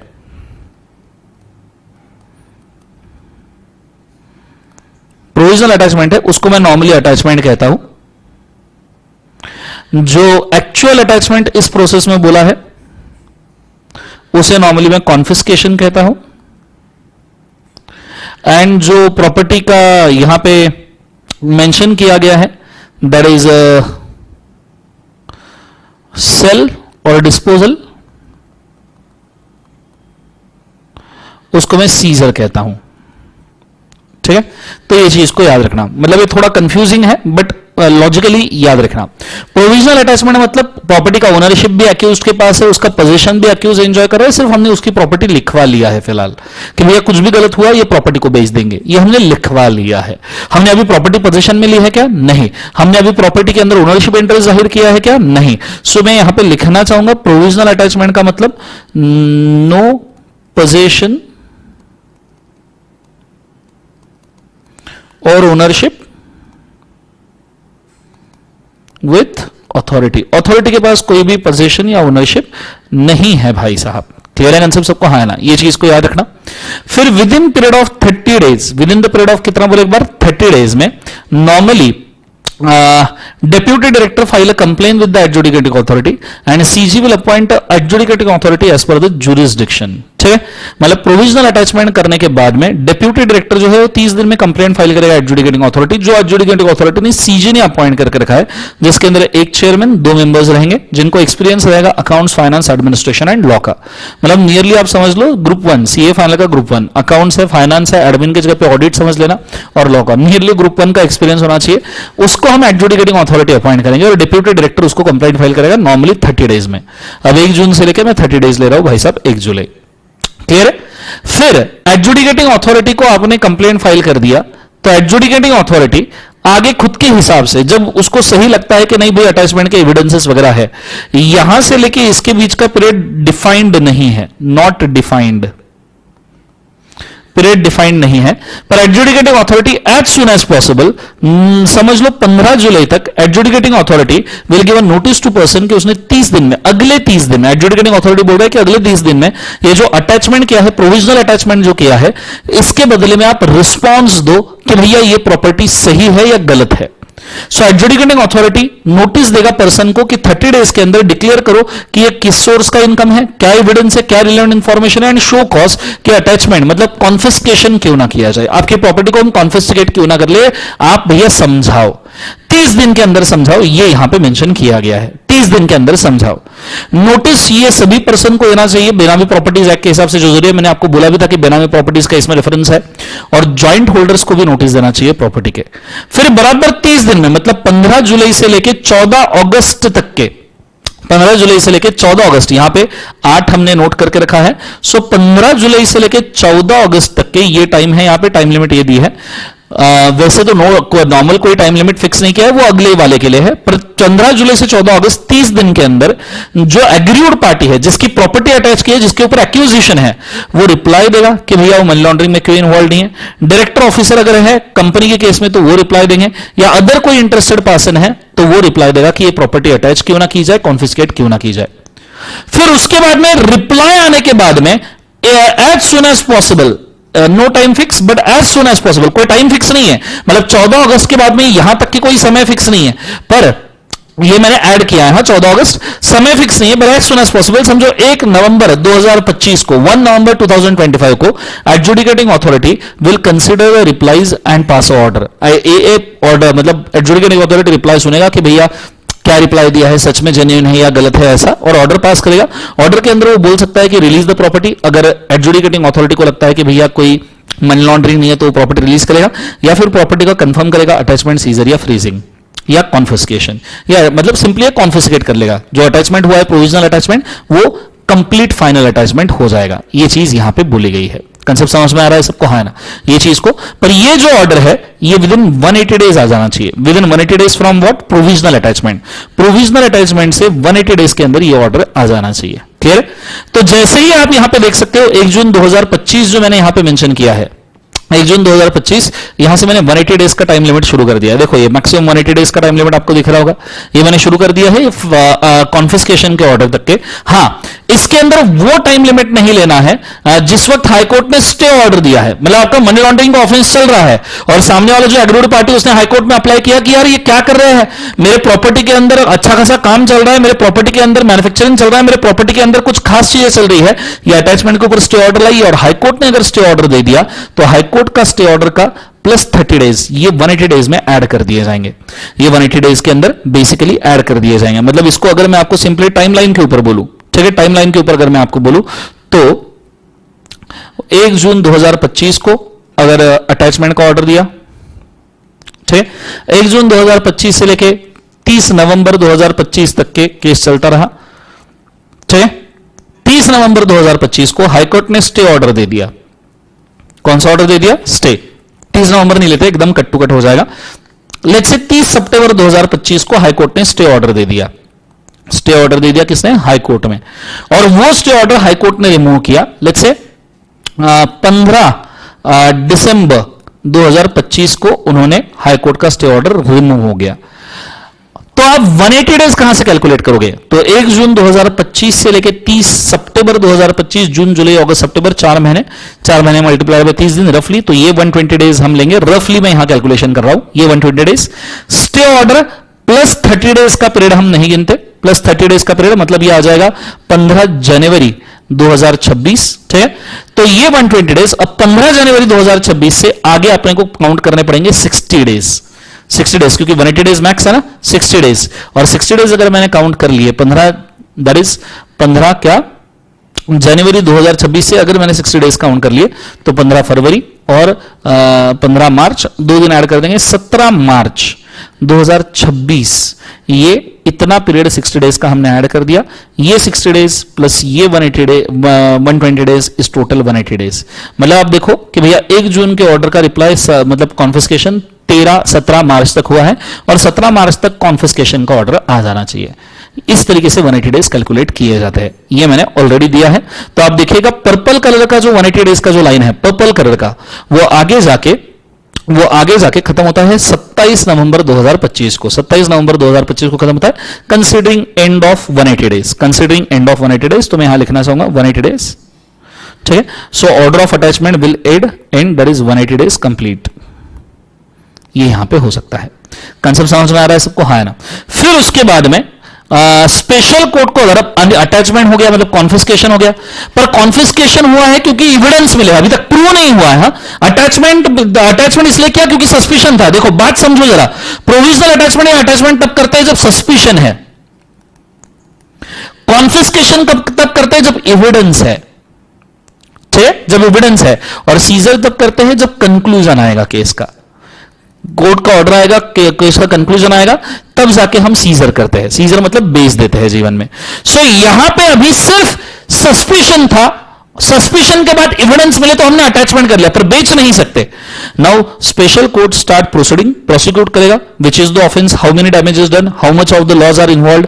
ये अभी यहां पे चेक किया जाएगा कि कितना ऑफेंस है, कितना डैमेज हुआ है उससे, कितने लॉज इन्वॉल्व है, ये चेक किया जाएगा, ठीक है। और फिर उसके बाद में मेंशन किया गया है कि 31 मई 2026 तक, जहां तक 365 डेज एंड होते हैं, मतलब 1 जून 2025 से जो शुरू हुए थे 365 days, of course order of court and stay order ये एक्स्ट्रा लिया जाएगा, ठीक है। सो 365 डेज और order of court whichever is later यहां पे लिया जाएगा, ठीक है, प्लस स्टे ऑर्डर का जो भी पीरियड होगा, विच एवर इज लेटर जो लिया जाएगा, 365 डेज यहां पे एंड हुए।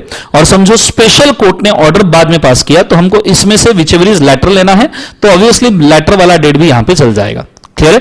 तो नॉर्मली 365 डेज बोलने कोई सेंस नहीं है, बिकॉज एनीवेज अगर आप 365 डेज और ऑर्डर ऑफ कोर्ट बोलते हो विच एवर इज लेटर, तो लेटर अलाउड है तो क्या दिक्कत है। तो 365 डेज का कोई सेंस नहीं है, बट उसको याद रखना कि 365 डेज में ये केस एंटरटेन कर देना चाहिए कोर्ट ने एटलीस्ट ये केस हैंडल करना शुरू कर देना चाहिए for the purpose of seizure, क्योंकि अटैचमेंट तो हो चुका है, अब सीजर की बात चल रही है, कॉन्फिस्केशन तो हो चुका है, अब सीजर की बात चल रही है।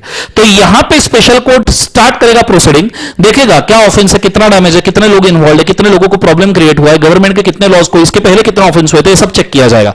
ये 365 डेज में शुरू हुआ, पर उसके बाद कोर्ट का ऑर्डर आएगा। कोर्ट का ऑर्डर 3 तरीके से आ सकता है, एक तो बंदा गिल्टी नहीं है, या बंदा पार्शियली गिल्टी है, या बंदा फुल्ली गिल्टी है। एक तो नहीं है, पार्शियली गिल्टी, फुल्ली गिल्टी है। अगर बंदा गिल्टी नहीं है, एविडेंस वाइज प्रूव हो गया, रिलीज द प्रॉपर्टी, जो कॉन्फिस्केट की हुई प्रॉपर्टी वापस दे दो। अगर पार्शियली गिल्टी है और एविडेंस है, गुड फेथ में है, तो रिलीज द प्रॉपर्टी। अगर पार्शियली गिल्टी और गुड फेथ में लग रहा है कि बंदे ने कोई गलती नहीं, तो प्रॉपर्टी रिलीज कर सकते हो। या अगर लॉस हुआ है तो प्रोसिक्यूट करके ह्यूज लॉसेस सफर कर सकते हो, क्लियर है कंसेप्ट। तो ये चीज का रखना। और गिल्टी पकड़ा गया है बेस्ड ऑन एविडेंस, तो कॉन्फिस्केट कर लो और सीजर कर लो। सीजर मतलब उठा के बेच देना है। सो सीजर कर लो अगर गिल्टी पकड़ा जाता है तो, और गिल्टी पकड़ा गया है तो सीजी एडमिनिस्ट्रेटर अपॉइंट करेगा डिस्पोजल ऑफ प्रॉपर्टी के लिए। सीजर मतलब सेल आउट करना है, ठीक है, सीजर मतलब सेल आउट करना है, तो सीजी एडमिनिस्ट्रेटर अपॉइंट करेगा जो प्रॉपर्टी को डिस्पोजल का प्रोसेस देखेगा। In the case of property will be vest with the CG without any charge. Property CG के पास आ जाएगा, भले उस पर कोई चार्ज हो, लीज हो या इनकम्बरेंस हो, कोई फर्क नहीं पड़ता, सीजी उसको बेच सकता है और खुद के पास पैसा रख सकता है। Guilty person will be still be able to third parties for such a charge, lease or encumbrance. जो गिल्टी पर्सन है वो अभी भी थर्ड पार्टीज को लायबल रहेगा, जो भी चार्ज, लीज या इनकम्बरेंस क्रिएट किया है उसके लिए सीजी पूरा प्रॉपर्टी बेच देगा। गिल्टी पर्सन ये लोन वोन अगर कुछ भी होगा प्रॉपर्टी पे तो पे करता रहेगा। क्लियर है? यहां से ये जो टाइमलाइन है ना, इसको कृपया कट कर दीजिएगा, ब्लैक वाला। ये टाइमलाइन हमने पीछे से कंटिन्यू किया है, मतलब मैंने इसको हाथ से खुद ही ड्रॉ किया है, ये हमने पीछे से कंटिन्यू किया है ऐसा, और ये यहां से लेके यहां तक आएगा।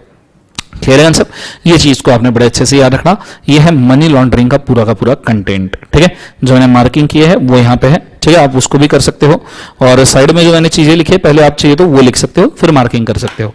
अब ये चीज वापस से एक बार मैं समझा दूं, चलो वापस से एक बार समझा दूं। 1 जून 2025 को अगर आपको सस्पिशन है, this is only on the base of suspicion, provisional attachment ये सस्पिशन के भरोसे पे ही होता है। अगर आपको सस्पिशन है 1 जून 2025 को, आप ऑर्डर का पास करो प्रोविजनल अटैचमेंट का, एडजुडिकेटिंग अथॉरिटी को रेफर करो, मैजिस्ट्रेट का अप्रूवल ले लो। 1 जून, एक महीने के अंदर में आपने एडजुडिकेटिंग अथॉरिटी को ऑर्डर लेके आना है, file a complaint. CG will appoint adjudicating authority, जिसके अंदर एक चेयरमैन, 2 मेंबर्स रहेंगे जो एक्सपीरियंस रहेंगे account, finance, administration law group 1 के अंदर। फिर उसके बाद में कोई एरिया डिफाइंड नहीं है, but as soon as possible adjudicating authority order pass करेगा एक्यूज्ड पर्सन को कि भैया तू 30 डेज के अंदर हमें रिप्लाई दे कि क्यों तेरी प्रॉपर्टी कॉन्फिस्केट ना की जाए। 30 डेज के अंदर वो रिप्लाई देगा, declared source of income, evidence, relevant information, show cause की उसको अटैच क्यों ना किया जाए, ये वो सब बोलेगा। फिर उसके बाद में समय फिक्स नहीं है, नॉर्मली समझो 1 नवंबर को एडजुडिकेटिंग अथॉरिटी उसके रिप्लाई के ऊपर ऑर्डर पास करेगा कि प्रॉपर्टी रिलीज करनी है जेन्युइन है तो, या कॉन्फिस्केट करनी है। प्रॉपर्टी अगर कॉन्फिस्केट कर रहे हो तो नॉर्मली 180 डेज में होनी चाहिए from the date of application, application के डेट से 180 दिन में हो जाना चाहिए। प्रॉपर्टी अब कॉन्फिस्केट हो चुके हैं तो उसके खिलाफ स्पेशल कोर्ट ने वर्क करना चाहिए, 365 डेज के अंदर प्रोसिक्यूशन शुरू कर देना चाहिए। हालांकि कोर्ट का ऑर्डर बाद में भी आ सकता है। प्रोसिक्यूशन में देखो कितना डैमेज है, प्रॉपर्टी कितनी किसकी है, how much damage is involve, ये सब चीजें देखो। और फिर उसके बाद में स्पेशल कोर्ट का ऑर्डर आएगा, guilty, not guilty, partial guilty या गिल्टी, इसके हिसाब से आप प्रॉपर्टी के साथ क्या करना है डिसाइड कर लो। अगर सीज करना है तो फिर एडजुडिकेटिंग अथॉरिटी को अपॉइंट करो, सीज कर दो। चार्ज, लीज या इनकम्बरेंस अगर उस प्रॉपर्टी के ऊपर होगा तो कोई काम नहीं करेगा, सीजी उसका ओनर होगा, और चार्ज, लीज, इनकम्बरेंस के लिए ओरिजिनल गिल्टी पर्सन ही लायबल होगा। यह है पूरा का पूरा 2-3 पेजेस का कच्चा चिट्ठा एक सिंगल पेज में। ठीक है, तो मैं चाहूंगा कृपया पहले लिख लो, फिर उसके बाद में आगे बढ़ते हैं। समझ में आया क्या? प्लीज मुझे कमेंट करके बोलना, समझ में आया क्या? प्लीज कमेंट करके बोलना, क्योंकि ये बहुत डिफिकल्ट है। ठीक है, गो फॉर इट फास्ट।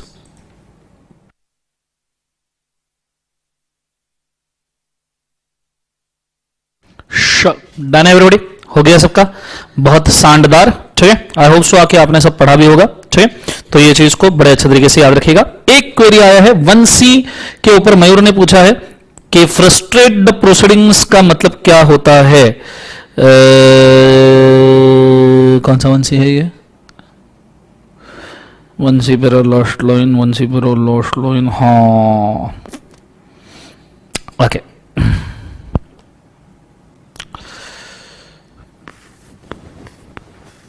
हाँ, कई बार ऐसा होता है कि भाई साहब कोई ऐसा बंदा होता है कि आप उसकी प्रॉपर्टी अटैच करना चाहते हो, पर वो अलग अलग तरीके से प्रॉपर्टी को बचाया जा रहा है, प्रोसीडिंग को फ्रस्ट्रेट किया जा रहा है, इरिटेट किया जा रहा है, प्रॉपर्टी को दे ही नहीं पा रहा है, या उसने प्रॉपर्टी के ऐसा कुछ तो भी कर दिया कि आप उसको अटैच ही नहीं कर पा रहे हो, प्रॉपर्टी को कॉन्फिस्केट ही नहीं कर पा रहे हो, ऐसी कुछ अजीबोगरीब चीजें वो कर रहा है। ठीक है, वो प्रोसीडिंग को और डिले करना चाहता है, प्रोसीडिंग को और प्रॉब्लमेटिक करना चाहता है। That is called as frustration of the proceedings. ठीक है, ये चीज को आपने याद रखना। दैट इसके अंदर बोला है provided further that notwithstanding anything contained in the first proviso, any property of any person may be attached under this section if a director or any officer not below the rank of deputy director authorize him to purpose of this section has a reason to believe that the reason for such a belief in writing on the basis of the material in position that if such a property in money laundering is not attached immediately under this chapter, the non-attachment of the property is likely to frustrate the proceeding. मतलब अगर ऐसा होने वाला है कि उस property को अगर अटैच नहीं किया और उससे प्रोसीडिंग खराब हो सकते हैं, फ्रस्ट्रेट हो सकते हैं, डिले हो सकते हैं, तो ऐसे सिचुएशन में उस प्रॉपर्टी को जल्दी से जल्दी एडजुडिकेटिंग अथॉरिटी की मदद से अटैच किया जाएगा, जल्दी से जल्दी, सो दैट आगे जाके प्रोसीडिंग्स ठीक से हो पाए। ठीक है, सो आई होप सो कि आपने इसको बड़े अच्छे से पढ़ा होगा, सभी चीजों को आपको समझ में भी आया होगा। फिर उसके बाद में मेंशन किया गया है vesting of property with the central government, normal सी चीजें है। जो प्रॉपर्टी सीज की है वो भाई साहब सीजी के पास चला जाएगा, vest absolutely with the central government. ऐसे सिचुएशन में आप reasonable opportunity of being heard दे सकते हो, जो पर्सन इंटरेस्टेड है उसको, जो अक्यूज्ड है उसको। और साथ में ये भी मेंशन किया जा रहा है कि ये प्रॉपर्टी इनकम्बरेंस लीज वगैरह से फ्री मानी जाएगी और वो सीजी के साथ ही रहेगी। अगर कोई इनकम्बरेंस या लीज वगैरह होता है तो उसके लिए ओरिजिनल अक्यूज्ड पर्सन लायबल रहेगा, ये हमने ऑलरेडी पढ़ा हुआ है। Management of the property is confiscated under this chapter. इस चैप्टर के अंदर जो भी प्रॉपर्टीज कॉन्फिस्केटेड की है उन सबके मैनेजमेंट के लिए सीजी एडमिनिस्ट्रेटर को अपॉइंट करता है। एडमिनिस्ट्रेटर मतलब ऐसा पर्सन जिसके पास सभी सीज के प्रॉपर्टी रहते हैं और उसके हिसाब से वो सीजी को सपोर्ट करता है, कब कौन सी प्रॉपर्टी सेल करनी है, कब कौन सी प्रॉपर्टी का वर्किंग देखना है, वो सीजी को हेल्प करता है। नीचे power regarding summon, production of the documents, evidence etcetera. अब ये कॉमन टॉपिक्स के अंदर हमने ऑलरेडी बनाया है। इसको हम normally powers of civil code कहते हैं। पावर्स ऑफ सिविल कोड वो यहां पे देके रखे हैं आपके एडजुडिकेटिंग अथॉरिटी को। किसको दिए गए हैं? तो एडजुडिकेटिंग अथॉरिटी, डिप्यूटी डायरेक्टर, उसके बाद में स्पेशल कोर्ट, इनको ये सब पावर्स दिए गए हैं। ठीक है, सो ये कॉमन टॉपिक्स के अंदर हमने ऑलरेडी कवर कर लिए थे। ठीक है, उसके बाद में अगला आते हैं verification of identity by reporting entity. इसको मैं पहले समझाता हूं, बाद में पढ़ना। अब यहां से एक्चुअली थोड़ा कंटेंट चेंज होता है। ठीक है, मतलब एक्चुअली इसको मैंने नया यूनिट बनाना चाहिए था, बट ये वैसा ही रखा है नॉर्मली, क्योंकि कंटेंट बहुत ज्यादा नहीं है। अब हम आ रहे वापस रिपोर्टिंग एंटिटी पे, मतलब ऐसे लोग बैंक, फाइनेंशियल इंस्टीट्यूशंस जिनके पास में पैसा आता है। मेंशन किया गया, आप में से कई सारे लोगों ने बैंक ऑडिट किया होगा। बैंक ऑडिट किया होगा, सबसे पहले आपको चेक करवाया होगा भैया केवाईसी, ये ले बड़ी की बड़ी फाइल, ये है लोग और ये है अकाउंट्स, और टिक करवा के भैया सबके केवाईसी आई है क्या। इलेक्ट्रॉनिक हो गए तो आपको फोल्डर दिए होंगे, सबके केवाईसी ठीक है क्या, चेक करो। सो रिपोर्टिंग एंटिटी अगर बैंक वगैरह है तो, और क्लाइंट है या जो खुद अकाउंट होल्डर है या उसका बेनिफिशियल होल्डर है। क्लाइंट को मैं रजिस्टर्ड ओनर बोलना चाहूंगा, रजिस्टर्ड होल्डर, या उसका बेनिफिशियल होल्डर है, दोनों को केवाईसी लाना जरूरी है, रजिस्टर्ड ओनर का भी और बेनिफिशियल ओनर का भी। फॉर एग्जाम्पल मैंने अकाउंट ओपन किया मेरे बेटे के लिए, निलय के लिए, तो I am registered holder. Dad ने अकाउंट ओपन किया है सन के लिए, तो आई एम रजिस्टर्ड ओनर, और जो सन है वो बेनिफिशियल ओनर रहेगा। ठीक है, दोनों के आधार कार्ड चाहिए, ऑनलाइन या फिजिकल। ऑनलाइन भी वेरीफाई होते हैं, फिजिकल भी, थंबप्रिंट से ऑनलाइन ही वेरीफाई होते हैं आजकल तो। पासपोर्ट चाहिए दोनों के। उसके बाद में ऑफिशियल वैलिड डॉक्यूमेंट जो सीजे ने नोटिफाई किया है वो भी चलेगा। जैसे सीजे नोटिफाई कर सकता है कि भैया पैन कार्ड एक ऑफिशियल डॉक्यूमेंट है, या सीजे नोटिफाई कर सकता है आपका लर्निंग लाइसेंस या लाइसेंस हो सकता है, या एक्स्ट्रा केवाईसी के लिए अगर कोई डॉक्यूमेंट है तो वो भी आपको फाइल करने पड़ेंगे। ये सेक्शन 11A स्पेसिफिकली इंसर्ट किया गया है कि रिपोर्टिंग एंटिटी किस तरीके से केवाईसी कर सकती है। छोटा सा सेक्शन है, एक बार रीड कर लीजिए और मार्किंग कर लीजिए। गो फॉर इट फास्ट।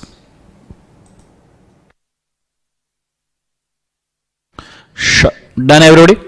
अब ये चीज होने के बाद में नीचे एक छोटा सा बोल्ड में मैंने अमेंडमेंट डाला था, पर वो अमेंडमेंट ऑलरेडी हमने ऊपर कवर कर लिया है, आपको उसके लिए कुछ करने की जरूरत नहीं है। यूनिक आइडेंटिफिकेशन नंबर आधार कार्ड से चेक किया जाएगा या आधार कार्ड दिया जाएगा, यही बोला है, और वो मैंने ऑलरेडी ऊपर कवर कर लिया है। Now we are going for next unit, that is unit number 4, जिसके अंदर मेंशन किया गया है फाइनेंशियल रिपोर्टिंग एंटिटीज के रिपोर्टिंग ऑब्लिगेशंस के। रिपोर्टिंग एंटिटीज जो है बैंक, फाइनेंशियल इंस्टीट्यूशंस वगैरह एक्सेट्रा, वो किस तरीके से रिपोर्टिंग देंगे, ठीक है, इस बारे में बात की जा रही है। तो बड़े अच्छे से ध्यान देना, सेक्शन 12 और 13 इस बारे में है। रिपोर्टिंग एंटिटी बैंकिंग कंपनी हो सकती है, फाइनेंशियल इंस्टीट्यूशन हो सकती है, पर्सन कैरिंग डेजिग्नेटेड बिजनेस हो सकता है। फाइनेंशियल इंस्टीट्यूशन के लिए जो क्लिप आर्ट यूज किया है वो गलत है, इसलिए मैंने उसको काटा है, सो टेंशन मत लेना, फोटो काटा है, बाकी फाइनेंशियल इंस्टीट्यूशन है। बैंकिंग कंपनी, फाइनेंशियल इंस्टीट्यूशन या कोई डेजिग्नेटेड बिजनेस करी करा है, जो हमने ऊपर देखा, जैसे real estate agent, property registrar, gold jeweller वगैरह, वो अगर वो बिजनेस कैरी कर रहे हैं तो सेक्शन 12 में उनको 5 इयर्स के लिए सभी डॉक्यूमेंट मेंटेन करने पड़ते हैं। सभी के सभी रिकॉर्ड्स ये सभी एनफोर्समेंट डायरेक्टर को आपने देने चाहिए, और ये सभी आइडेंटिटी के जो डॉक्यूमेंट है ऊपर हमने जो पढ़े थे सेक्शन 11A में, वो आपने सबके सब डॉक्यूमेंट्स मेंटेन करके रखने चाहिए as per 11A। Section 11A के हिसाब से सभी डॉक्यूमेंट मेंटेन करने हैं। और जो ट्रांजैक्शन के रिकॉर्ड्स है, देखो दो पार्ट में इसको डिवाइड करते हैं। पहला है ट्रांजैक्शन रिकॉर्ड्स, ये ट्रांजैक्शन रिकॉर्ड्स आपको मेंटेन करने चाहिए, ट्रांजैक्शन जो आपके साथ हो रहे हैं, और दूसरा है आइडेंटिटी रिकॉर्ड्स, ये आपने मेंटेन करके रखने चाहिए। ट्रांजैक्शन रिकॉर्ड्स, आइडेंटिटी रिकॉर्ड्स, इसके अंदर मेंशन किया है ट्रांजैक्शन के जो रिकॉर्ड्स है वो एनफोर्समेंट डायरेक्टर को आपने देना है, और उसको एडिशनल इंफॉर्मेशन चाहिए तो वो भी आपने देना है, ठीक है। एंड उस प्रिस्क्राइब मैनर में देना है, और इंफॉर्मेशन को हमेशा कॉन्फिडेंशियल रखना है, यह मेंशन किया गया है। आइडेंटिटी के रिकॉर्ड्स में verification of identity as per आधार या prescribe mode, additional tape, financial position, sources of the funds and record for the purpose of transaction, ये सब चीजें आपको रिकॉर्ड करनी है। ये 12A के अंदर बोला, आइडेंटिटी रिकॉर्ड्स मेंटेन करना है 12A में, ट्रांजैक्शन रिकॉर्ड्स 12A में रिपोर्ट करना है। 13 में बोला है, मेंशन किया है कि जो रिपोर्टिंग है वो 12 में है या कॉल फॉर इंफॉर्मेशन 12A के अंदर है। ये तो 12A है ना जिसके अंदर हम इंफॉर्मेशन कॉलिंग कर रहे हैं।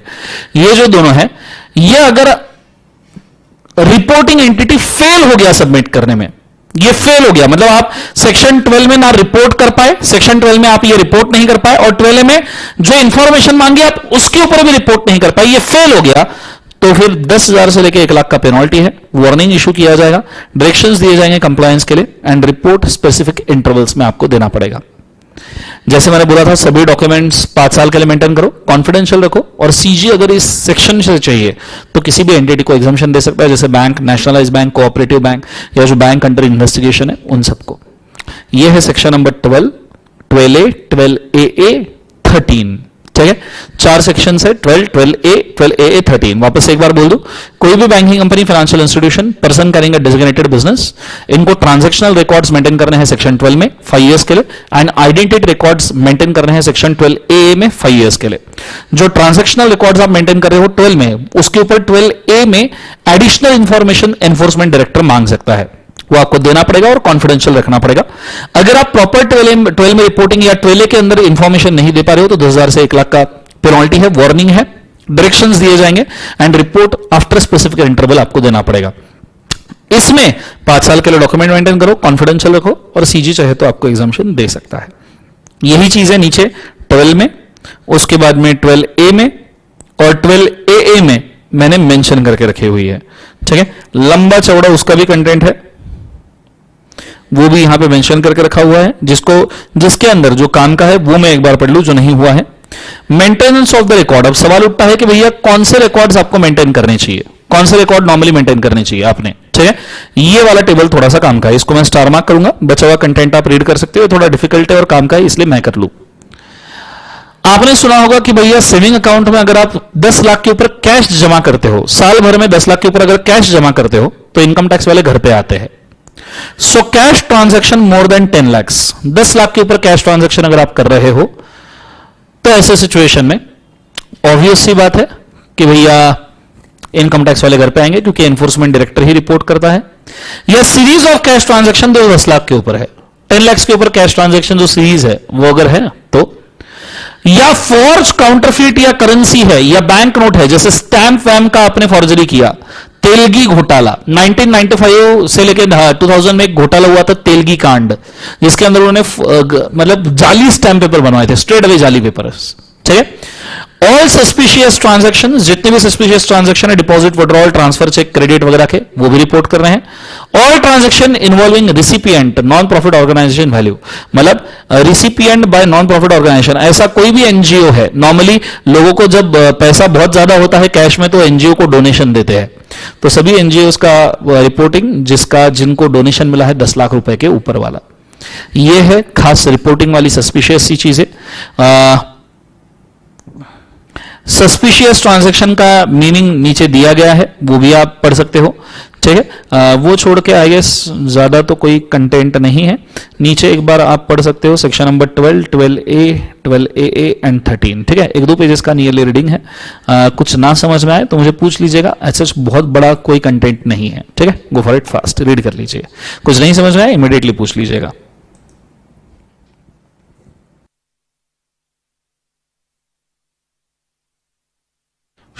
डन एवरीबॉडी, बहुत बढ़िया, शानदार। आगे सबका हो गया होगा। नाउ व्हाट आई विश कि पीएमएलए में और भी कंटेंट बाकी है, जैसे अपील्स, एडजुडिकेशन वगैरह वाला कंटेंट बाकी है, ऑफेंस और कॉमन पॉइंट्स, कॉमन टॉपिक वाला कंटेंट बाकी है, ये भी हम ले लेते हैं। आई गेस पहले मैंने अपील्स ले लेना चाहिए अभी, and then we shall move forward. ठीक है, एक बार अपील्स देख लेते हैं, अपील्स देखने के बाद में हम आगे बढ़ जाएंगे। ठीक है, लेट्स गो।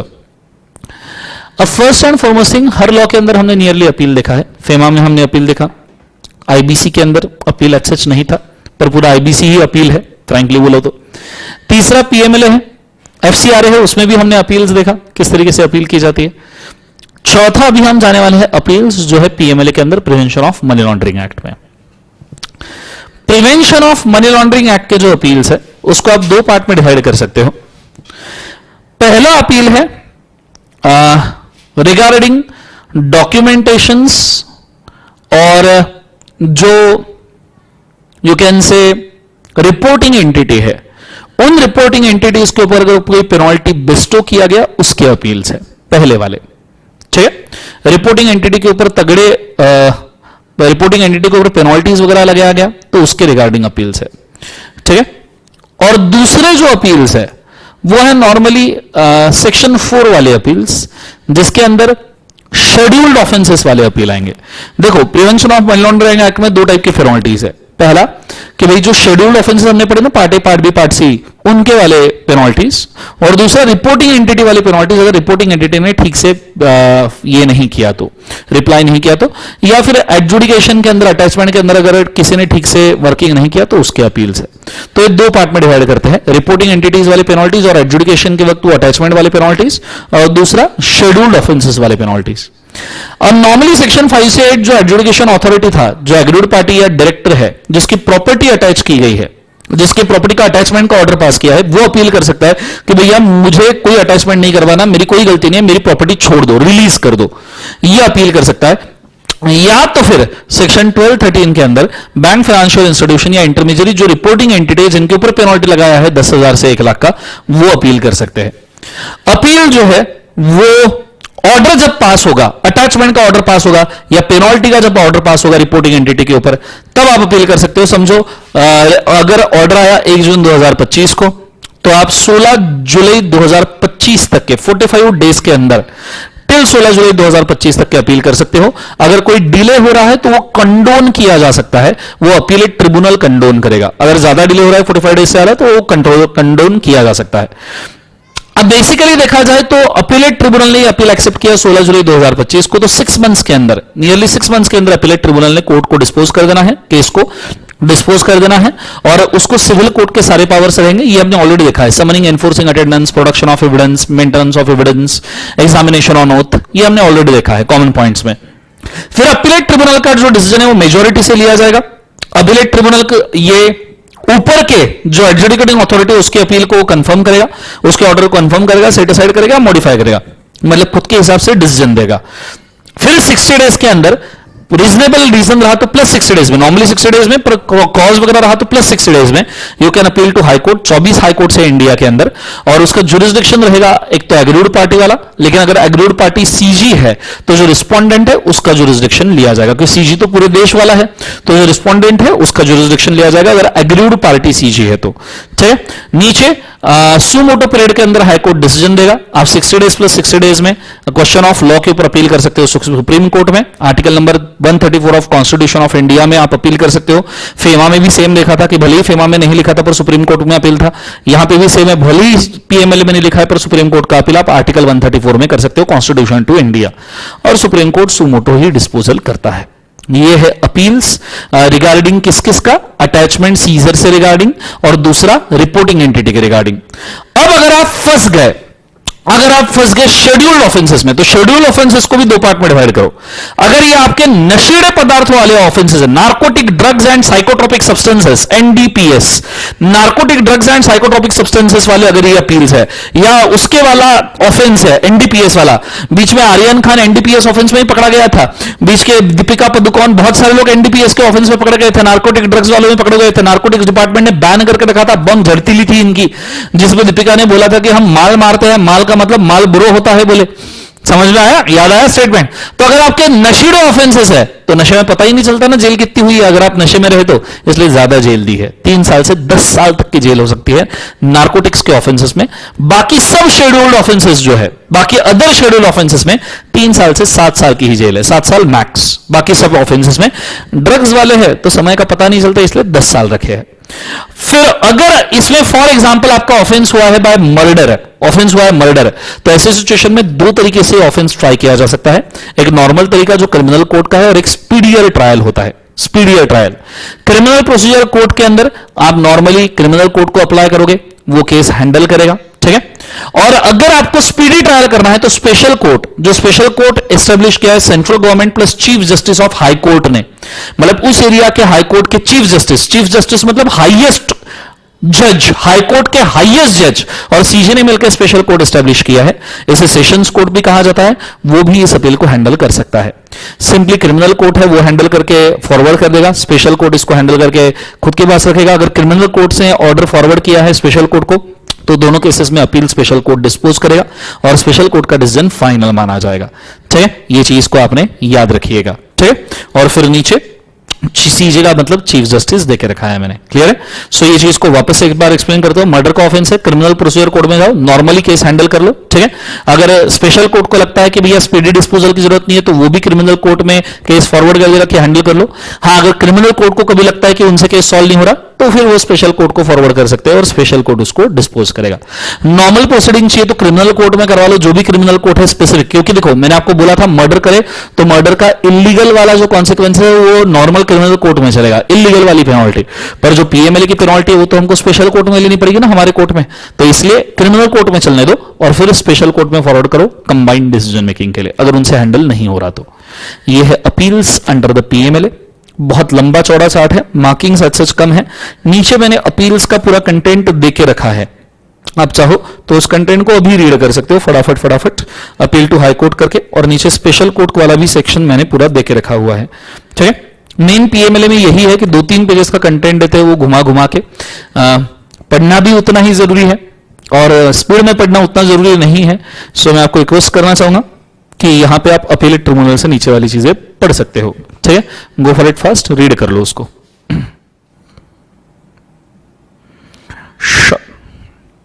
अब अगर आपने कंटेंट पढ़ लिया होगा तो मैं उस कंटेंट के अंदर थोड़ा सा जो ट्रिगर है वो इधर उधर कर दूं कि जो चीजें आपको नहीं पढ़नी चाहिए, जो काटनी चाहिए। पहले तो ये सबसे पहले फर्स्ट एंड फॉरमोस्ट थिंग, ये डायग्राम काट दीजिए जीवन में, एकदम फालतू डायग्राम है, कतई वाहियात डायग्राम है।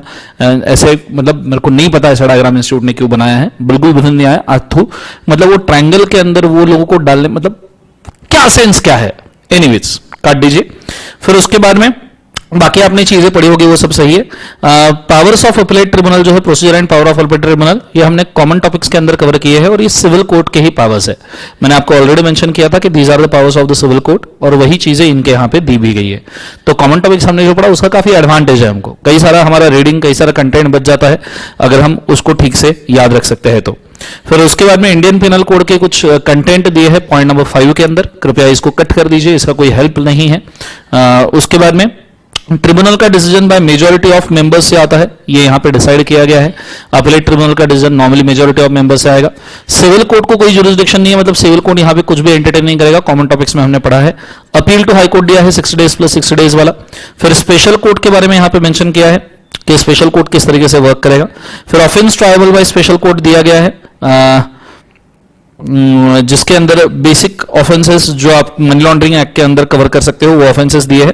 ये offence tribal by special court section 44 मैं खुद पढ़ना चाहूंगा, आ जाइए बोर्ड के ऊपर, ठीक है।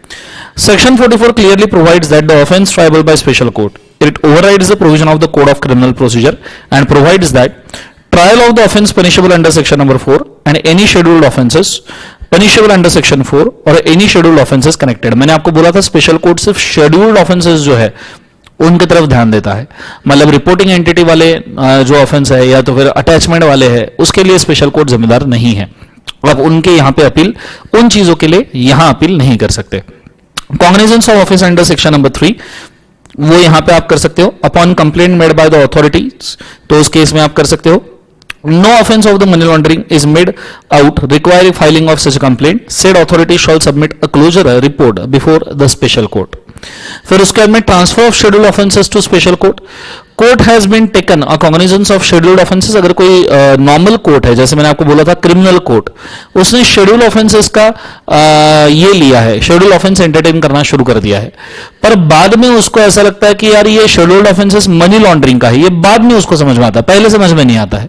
प्राइमरीली क्रिमिनल कोर्ट को लगता है ये तो नॉर्मल ऑफेंस है, पर उसमें मनी लॉन्ड्रिंग भी जब दिखता है तो वो एप्लीकेशन कर सकता है और ऑफेंस स्पेशल कोर्ट को ट्रांसफर कर सकता है। तो यहां लिख के रखिएगा, नॉर्मली फर्स्ट केस में यहां लिख के रखिएगा, मैं लिख रहा हूं तो मेरे पीछे लिखिएगा, if offence seems criminal, then appeal shall be made to criminal court.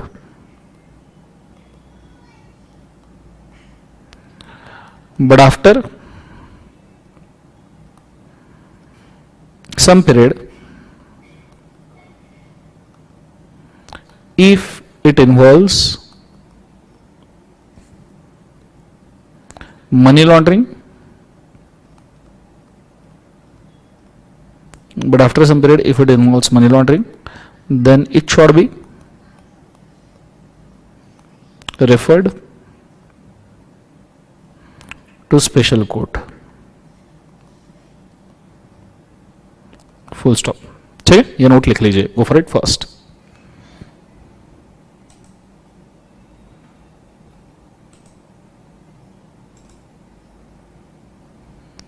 लिख लो.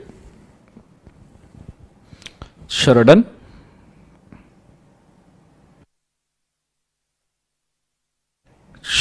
Done everybody. अनिल पूछ रहा है सर ये क्वेश्चन ऑफ फैक्ट और लॉ क्या होता है. ओके, फ्रैंकली मैं अगर आपको बोलूं क्वेश्चन ऑफ लॉ और फैक्ट के ऊपर हम रेगुलर बैच के अंदर आधे से लेके पौन लेक्चर लेते हैं. उसके अंदर काफी सारे केस स्टडीज डिस्कस करते हैं कि क्वेश्चन ऑफ लॉ और फैक्ट क्या है करके. बट अभी ये फास्ट ट्रैक बैच है तो पूरा तो पौन एक लेक्चर इसके ऊपर नहीं ले पाएंगे because exam point of view उसका कोई इंपॉर्टेंस नहीं है. बट स्टिल मैं ब्रीफ में तो ट्राई करता हूं. लेट्स सी आपको कितना समझ में आएगा. समझो ए और बी के बीच में केस हो गया. लेट्स सी, मैं कम से कम चीजों में इसको एक्सप्लेन करना चाहूंगा. ए और बी के बीच में अगर केस हो गया और इस केस का जो डिसीजन आएगा, अगर ये डिसीजन अफेक्ट्स ओनली ए और ओनली बी, अगर ये केस का जो डिसीजन है वो सिर्फ ए और बी के ऊपर ही असर करता है, सिर्फ ए और बी के ऊपर ही असर करता है, then it is called question of fact वाला केस. एंड वो क्वेश्चन ऑफ फैक्ट वाला अगर केस है तो सिर्फ ट्रिब्यूनल लेवल तक के ही एंटरटेन होता है. मतलब question of fact, highest fact finding authority is tribunal. आप ट्रिब्यूनल के ऊपर क्वेश्चन ऑफ फैक्ट के ऊपर, मतलब क्वेश्चन ऑफ फैक्ट के लिए ट्रिब्यूनल के ऊपर आप अपील नहीं कर सकते. आप हाई कोर्ट में बिल्कुल नहीं जा सकते if it is question of fact. Simply question of fact मतलब ऐसा केस जिसका असर पार्टीज टू केस के ऊपर ही होगा, कहीं और नहीं. मतलब उसका रेफरेंस भी किसी और को नहीं दिया जा सकता किसी और केस में. पर वही अगर केस है ए और बी के बीच में अगर केस है और अगर उस केस का कोई डिसीजन आ रहा है और उस डिसीजन का रेफरेंस पब्लिक के ऊपर असर कर सकता है, पब्लिक इफेक्ट हो सकता है उसका, पब्लिक इफेक्ट हो सकता है नेशन वाइड, सिर्फ ये भी नहीं, पब्लिक इफेक्ट अगर होता है तो normally it is called question of law. Normally it is called question of law. And as this decision is having kind of public effect, that's why it is entertained up to High Court and Supreme Court level. कि इसका public effect हो सकता है इसके decision का, लोग reference में इसको ले सकते हैं, तो इसका high court supreme court level तक की अपील होता है. क्योंकि पब्लिक जहां इन्वॉल्व है वहां हाईएस्ट जस्टिस अथॉरिटीज की जरूरत है. और इसलिए देखना आपके सिलेबस में सिर्फ हाई कोर्ट और सुप्रीम कोर्ट के ही डिसीजन आते हैं आपके सिलेबस में. क्यों? क्योंकि वही डिसीजन पब्लिक को असर करते हैं. आपके सिलेबस में ट्रिब्यूनल के डिसीजन कभी नहीं आते क्योंकि वो सिर्फ पार्टीज को अफेक्ट करते हैं. दैट्स व्हाई आपके सिलेबस में हाई कोर्ट सुप्रीम कोर्ट के डिसीजन आते हैं, because they affect the public. अब ट्राई तो किया मैंने, आई होप समझ में आएगा. एक छोटा सा एग्जांपल भी चाहिए तो ले लेते. मिस्टर ए और बी का झगड़ा हो गया कि गोल्ड का स्केल का कॉन्ट्रैक्ट था. ए ने कॉन्ट्रैक्ट किया था बी के साथ में कि वो उसको गोल्ड सेल करेगा, ठीक, ए बी को गोल्ड सेल करेगा, ठीक. तो बी ने ए को 5 लाख रुपए का चेक दे दिया, 5 लाख का रुपीस का चेक दे दिया. अब बी ने ए को चेक दे दिया, ए ने गोल्ड डिलीवर किया. बी ने बाद में देखा कि ये 24 कैरेट गोल्ड नहीं है तो 18 कैरेट ही गोल्ड है. तो बी ने ए के ऊपर केस कर दिया कि भैया तूने 18 कैरेट ही गोल्ड भेजा, मेरे को ये बिल्कुल पसंद नहीं आया, पैसा वापस दो वगैरह. अब अगर ये केस हो गया, फिर बी ने ए के ऊपर केस कर दिया कि भैया, अब इस केस के फैक्ट कुछ भी हो सकते हैं. ऐसा हो सकता है, ये पहले तो आप ये केस क्यों सुन रहे हो, मतलब आपका इस केस से कोई लेन देन नहीं है, क्योंकि इसके फैक्ट कुछ भी हो सकते हैं. कुछ भी हो, ए और बी के ऊपर ही असर होगा. आपके ऊपर असर होने वाला है क्या? नहीं. ऐसा भी हो सकता है कि आपको लग रहा है बी सही है, पर हो सकता है बी ने जो 5 लाख का चेक दिया बाउंस हो गया, या बी ने पूरे 5 लाख दिए ही नहीं, या गोल्ड पूरा 24 कैरेट का ही था पर बी की वेइंग मशीन जो थी वो खराब निकली, वो ठीक से उसको क्वालिटी चेक नहीं कर पाई, कुछ भी फैक्ट हो सकते, बट इन फैक्ट से तुम्हारे ऊपर कोई असर नहीं होगा।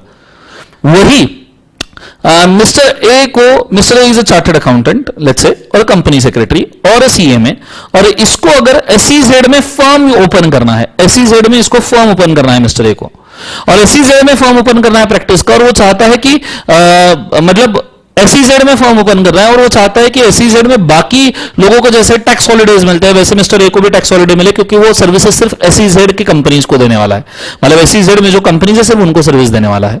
इसलिए मिस्टर ए ने गवर्नमेंट इंटरेस्ट में लिटिगेशन किया, पब्लिक इंटरेस्ट लिटिगेशन किया, पब्लिक के खिलाफ इंटरेस्ट में लिटिगेशन किया कि भैया अगर मैं एसईजेड में फॉर्म डाल रहा हूं और सिर्फ एसईजेड की कंपनीज को अगर मैं सर्विसेज दे रहा हूं तो मेरा भी टैक्स रेट कम होना चाहिए। पब्लिक इंटरेस्ट लिटिगेशन हुआ, हाईकोर्ट में केस गया, हाईकोर्ट ने डिसीजन दिया बात तो भैया मिस्टर ए की सही है, क्योंकि अगर वो सिर्फ कंपनीज को, एसईजेड के कंपनीज को सर्विस दे रहा है तो उसका सर्विस एसईजेड के अंदर माना जा सकता है और उसको टैक्स रेट कम लगना चाहिए। अब ये अगर डिसीजन आया कि इसको टैक्स रेट 30% के जगह पे 10% ही लगना चाहिए, तो जितने भी लोग इसके बाद एसईजेड के अंदर ओपन करेंगे बिजनेस उन सबको 10% टैक्स रेट लगेगा। That means it is affecting a public, at least a group of public जो उस क्षेत्र से रिगार्ड करती है। So all the professional services after this which whose business are set up in the SEZ will be responsible for the payment of only 10% of the tax. So ये चीज को आपने बड़े अच्छे से याद रखना। सो ऐसी कोई भी चीज जो पब्लिक, ग्रुप ऑफ पब्लिक, उस चीज में पूरे रेफरेंस वाले लोगों के ऊपर असर करती है, that is question of law, और जो सिर्फ पार्टीज टू अपील को असर करते हैं that is question of fact. ये कहीं आप कॉमन चीजों में लिख सकते हो, स्टार्टिंग ऑफ द पेज में लिखना। इसके एडिशन में मैं कई सारी नॉर्मली केसेस बोलता हूं, जैसे जन्माष्टमी का केस है, दिल्ली गैंगरेप का केस है, एक ऐसा बहुत सारे केसेस है, पर अब exam point of view important नहीं तो मुझे डिस्कशन यहीं पे कटेल करना पड़ेगा। So please go for it, लिख लीजिए।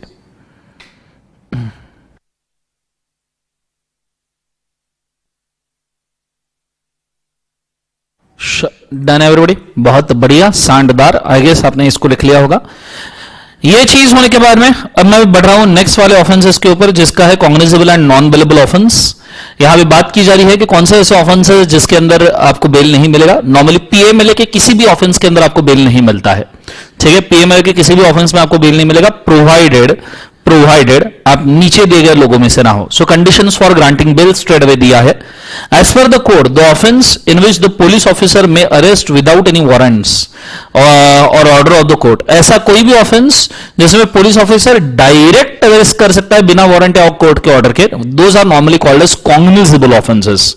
मतलब ऐसे ऑफेंस जिसके अंदर डायरेक्ट अरेस्ट, जैसे चोरी करते हुए पकड़ा गया, अरेस्ट वारंट की जरूरत नहीं है, पकड़ लो जेल में डाल दो। बर्गलरी करते हुए, किडनैपिंग करते हुए, रेप, विक्टिमाइजेशन करते हुए पकड़ा गया तो सीधा उठाओ जेल में डालो, अरेस्ट वारंट की जरूरत नहीं है। मतलब रंगे हाथ पकड़ना जिसको हम कहते हैं ना, that is a cognizable offence, ठीक है। दूसरा, where the non-cognizable offense is in which police officer has no authority to arrest without arrest warrant। अगर अरेस्ट वारंट नहीं है तो आप उसको अरेस्ट नहीं कर सकते। जैसे टैक्स का पेमेंट ना करना, टैक्स का पेमेंट नहीं करना तो पुलिस आके आपको सीधा जेल में नहीं डाल सकता, उसको अरेस्ट वारंट वगैरह लाना पड़ेगा। घूसखोरी करना, ब्राइब करना, उसको अरेस्ट वारंट लाना पड़ेगा। क्लियर है, ये चीज को आपने याद रखना। अब normally section 45 provide for offence और the act shall be cognizable, non cognizable. Person accused under the offence under this act shall not be released on bail on his own bond unless. Offence cognizable हो, non cognizable हो, इस act का अगर offence है, इस act का offence है, under this act बोला है, बंदे को तब तक बेल पे नहीं छोड़ा जाएगा जब तक पब्लिक प्रोसिक्यूटर, मतलब उसका अपोजिशन का जो लॉयर है, बंदे को तब तक नहीं छोड़ा जाएगा जब तक अपोजिट लॉयर का बोलने का मौका नहीं मिलता, अपोजिट लॉयर को बोलने का मौका नहीं मिलता, और अपोजिट लॉयर ने बोलने के बाद भी कोर्ट को ऐसा लगता है कि नहीं भाई इसको बेल मिल जानी चाहिए, ठीक है। कोर्ट को ऐसा लगता है कि भाई नहीं है, रीजनेबल ग्राउंड्स के ऊपर ये बंदा गिल्टी नहीं है, नॉट ए गिल्टी, और उसको बेल मिलनी चाहिए। मतलब अपोजिशन लॉयर ने पूरा बोल डाला तुम्हारे खिलाफ पूरा एकदम कच्चा चिट्ठा खोल दिया, फिर भी कोर्ट को लग रहा है नहीं यार इसकी कोई गलती नहीं है, तो आपको बेल मिल सकता है। क्लियर है आंसर? बेल आपको फिर भी मिल सकता है अगर आप 16 ईयर्स ऑफ एज में हो, या आप वुमन हो या सिक हो, इन्फर्म हो। नॉर्मली आपने देखा होगा कि नेता लोग जब भी जेल में जाते हैं तो सिक हो जाते हैं, भाई बीमार हो, और हॉस्पिटल में ट्रांसफर हो जाते हैं। That is as good as bail, ठीक है, along with the co-accused के साथ। एंड मनी लॉन्ड्रिंग का सम 1 करोड़ के नीचे है, तो ऐसे 1 करोड़ के नीचे का मनी लॉन्ड्रिंग है तो हो सकता है कि आपको बेल मिल जाए। क्लियर है? सो ये बात याद रखना, 16 ईयर्स ओल्ड वाला, वुमन वाला, सिक या इन्फर्म वाला, ये चीज को आपने बड़े अच्छे से याद रखना।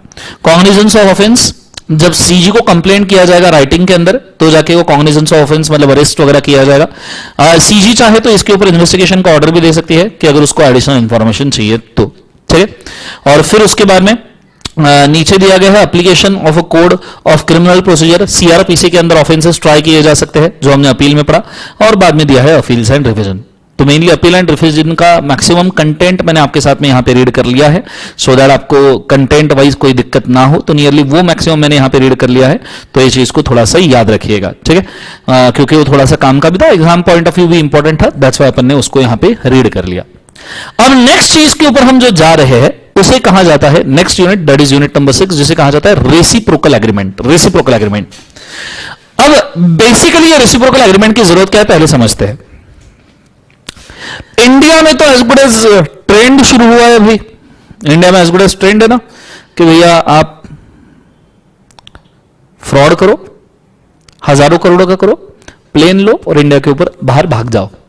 और एक बार तुम इंडिया के बाहर भाग गए तो इंडियन गवर्नमेंट कुछ कर ही नहीं सकता, इंडियन लॉ कुछ कर ही नहीं सकता, बिकॉज इंडियन लॉ लगता है मेरे देश की धरती और उसके 12 नॉटिकल माइल।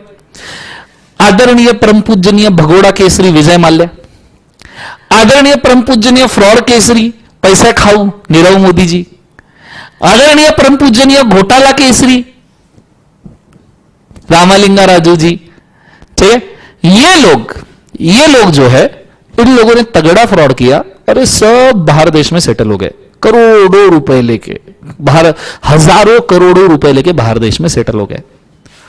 अब गवर्नमेंट को अगर इन लोगों का इन्वेस्टिगेशन करना है या गवर्नमेंट को इन लोगों को इंडिया में भी अगर लाना है तो ऐसे सिचुएशन में बहुत डिफिकल्ट वाला लेवल होता है।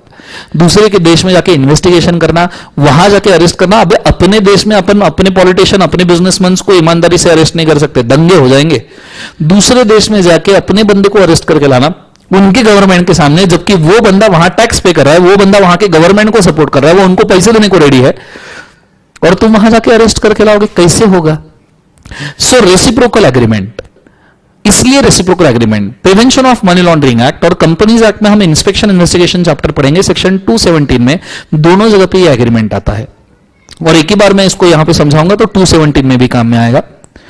नॉर्मली गवर्नमेंट ऑफ इंडिया दूसरे कंट्री के साथ में एग्रीमेंट करता है, ठीक है, कि वो स्टेट कोऑर्डिनेट करेगा इंडियन स्टेट से अगर कोई भी फ्रॉड का इन्वेस्टिगेशन करना है या किसी भी बंदे को कस्टडी लाके इंडिया में प्रेजेंट करना है। सो स्टेट कोऑर्डिनेशन का एग्रीमेंट है, दोनों कंट्रीज के बीच में एग्रीमेंट रहेगा कि इंडिया को अगर बाहर इन्वेस्टिगेशन करना है तो इंडिया करेगा, वहां से बंदे को कॉन्फिस्केट करेगा, और बाहर का देश भी अगर इंडिया से इन्वेस्टिगेशन करना चाहे तो हम भी एग्री करते हैं कि हम भी आपको सपोर्ट करेंगे। नॉर्मली सामने वाले स्टेट को कॉन्ट्रैक्टिंग स्टेट कहा जाता है। सो ये स्टेट ऑस्ट्रेलिया इंडिया से कोऑर्डिनेट करेगा, इंडिया का स्टेट लेटर ऑफ डिमांड यहां पे भेजेगा, ठीक है। जैसे इन्वेस्टिगेशन ऑफिसर को ऐसा लगता है कि विजय माल्या बाहर है, विजय माल्या के ऊपर किंगफिशर का इन्वेस्टिगेशन चल रहा है और इसको लगता है कि बाहर विजय माल्या से ही इंफॉर्मेशन मिलेगा, उसको लाना पड़ेगा, तो इन्वेस्टिगेशन ऑफिसर अप्लाई करेगा स्पेशल कोर्ट को, special court demand of information, letter of demand भेजेगा बाहर के देश को, और बाहर के देश का अथॉरिटी या कोर्ट उसको एंटरटेन करेगा और जो भी इंफॉर्मेशन आएगा वो इंडिया के साथ कोऑर्डिनेट करेगा। India to coordinate, contracting state अगर बाहर के देश से कोई रिक्वेस्ट आया तो इंडिया भी उसके लिए कोऑर्डिनेट करेगा। नॉर्मली ये कोऑर्डिनेशन किस बात के लिए किया जाता है? For implementation of PMLA, PMLA ठीक से इंप्लीमेंट हो पाए, हम रिकवरी कर पाए, इसलिए एक्सचेंज ऑफ द इंफॉर्मेशन के लिए भी हो सकता है ऑफ दिस एक्ट और law of the other country, या कोई कॉन्ट्रावेंशन वगैरह है उसके खिलाफ प्रोसीड करने के लिए भी ये हो सकता है। इसको कहा जाता है रेसिप्रोकल एग्रीमेंट। अब रेसिप्रोकल एग्रीमेंट के अंदर नीचे कई सारे डेफिनेशंस दिए, जैसे करस्पॉन्डिंग लॉ। करस्पॉन्डिंग लॉ मतलब फॉरेन कंट्री का लॉ जिसके हिसाब से हमको वर्क करना है, उन्होंने डिमांड दिया है।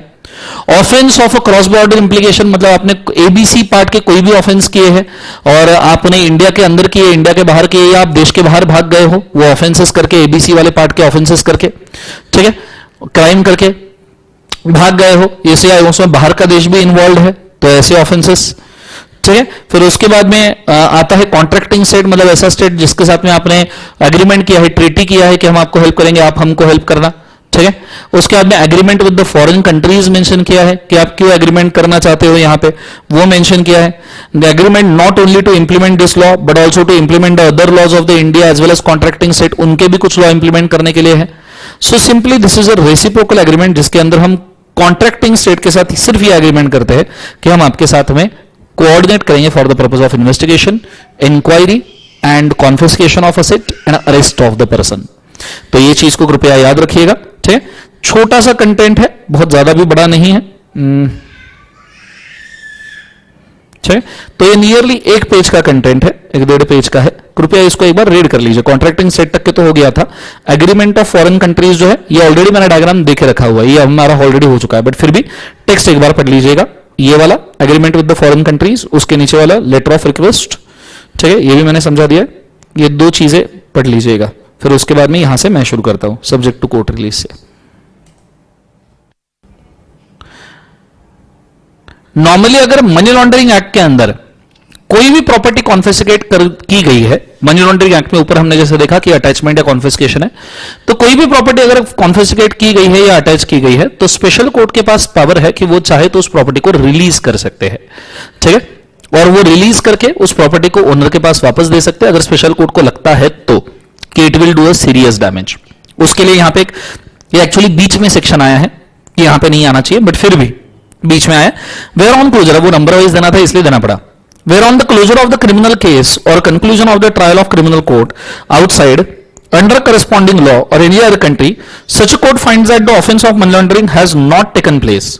मतलब ऐसा लग रहा है कि बाहर के देश में जब इन्वेस्टिगेशन किया कि भैया मनी लॉन्ड्रिंग तो हुआ ही नहीं है और प्रॉपर्टी ये इंडिया की प्रॉपर्टी कॉन्फिस्केट जबरदस्ती कर ली है, तो स्पेशल कोर्ट मतलब इन्वेस्टिगेशन जब किया तब पता चला कि नहीं हुआ है। अब ये तो मतलब ऐसा नहीं कि सिर्फ बाहर देश के लिए, तो इंडिया में भी है कि आफ्टर इन्वेस्टिगेशन ये पता चला कि मनी लॉन्ड्रिंग है ही नहीं, तो एनीवेज आप प्रॉपर्टी रिलीज करोगे। अब वो बाहर के देश का रहे या इंडिया का रहे, क्या फर्क पड़ता है। दूसरा, letter of request from contracting state where a trial under the corresponding law or any other country cannot be conducted by reason of death of the accused being declared a proclaimed offender for any other reason having commenced but could not be concluded। अगर ऐसा कुछ भी होता है कि आपका जो confiscation of property को प्रॉपरली कंक्लूड नहीं हो पाता है तो कॉन्ट्रैक्टिंग स्टेट आपको लेटर ऑफ रिक्वेस्ट दे सकता है कि भैया आप इसके अंदर सपोर्ट कीजिए, पर्सन को समन कीजिए, उसकी प्रॉपर्टी को अटैच कीजिए और उनको हेल्प कीजिए उस इन्वेस्टिगेशन के अंदर। Reciprocal agreement for process and assistance, the special court of India give summon और वारंट टू कोर्ट और authority of the contracting state. अगर हमें कुछ चाहिए तो हम पर्सन का समन या वारंट या समन जो भी चीजें हमको चाहिए उसके लिए हम डिमांड कर सकते हैं कि भाई साहब हमें भी कॉन्फिस्केशन करना है, हमें भी सामने वाले पर्सन को अरेस्ट करना है, हमें भी उसका इंफॉर्मेशन चाहिए। तो सिंपली आप इसका एक बेसिक अंडरस्टैंडिंग दिमाग में ये रखो कि interchange of the information and एक दूसरे का coordination for the purpose of investigation and arrest या अटैचमेंट, ये यहां पे हमको करना चाहिए। बाकी पूरा थीम सेम है, बाकी उसके अंदर ऐसा कुछ बहुत ज्यादा नहीं बोला गया है, बट पूरा थीम यहां पे सेम दिया गया है, ठीक है। इसके लिए मैं आपको चाहिए तो एक और डायग्राम से पढ़ा सकता हूं, ठीक है। बड़े अच्छे से बोर्ड के ऊपर ध्यान देना तो जाके समझ में आएगा, क्योंकि एक्चुअली कंसेप्ट बहुत छोटा है पर इन्होंने इतना टेक्स्ट लिख के रखा है मनी लॉन्ड्रिंग में। आप स्टार्टिंग से लेकर अब तक जो रीड कर रहे हो ना उसमें आपको ये ऑब्जर्व हो रहा होगा कि कंटेंट भैया छोटा है, एक चार्ट के अंदर बहुत आसानी से समा सकता है, पर उसको एक्सप्लेन कर करके ये लंबा खींचा है, ये लंबा खींचा है कि पढ़ पढ़ के आदमी परेशान हो जाए, ठीक है। तो मैं एक बार वापस से इसको समझाता हूं। समझो इंडिया में किसी पर्सन का फ्रॉड हुआ, ठीक है। फ्रॉड हुआ, वो बंदा उड़ के बाहर चला गया दूसरे देश में, ठीक है। अब उसने बाहर देश में फ्रॉड के पैसों से प्रॉपर्टी परचेज की। अब क्या होगा, तो special court attachment of property का ऑर्डर देगा कि ये प्रॉपर्टी भाई साहब हमको अटैच करनी चाहिए, ये प्रॉपर्टी चाहिए। इसका लेटर ऑफ रिक्वेस्ट बनाएगा, उस लेटर ऑफ रिक्वेस्ट को बाहर के अथॉरिटी को देगा, बाहर के कोर्ट को देगा, बाहर का कोर्ट अथॉरिटी ये प्रॉपर्टी कॉन्फिस्केट करके आपको दे देगा। सिंपल, और कुछ नहीं है, this is the only thing. बस लेटर ऑफ रिक्वेस्ट बनाना है, बाहर के कोर्ट को देना है, वो प्रॉपर्टी कौन अगर उनको सही लगा, इन्वेस्टिगेशन के एविडेंस है तो अटैच करके आपको दे देगा। उल्टा होगा सेम सिचुएशन में कि भैया बाहर के कोर्ट को ऐसा लगता है कि अटैचमेंट करना है, उन्होंने लेटर ऑफ रिक्वेस्ट सीजी को देना है, सीजी ये रिक्वेस्ट एनफोर्समेंट डायरेक्टर को देगा, एनफोर्समेंट डायरेक्टर ये रिक्वेस्ट कोर्ट को देगा, फिर कोर्ट ऑर्डर पास करेगा प्रॉपर्टी को अटैच करो, और फिर ये प्रॉपर्टी को अटैच करके हम बाहर के कोर्ट को सबमिट कर देंगे।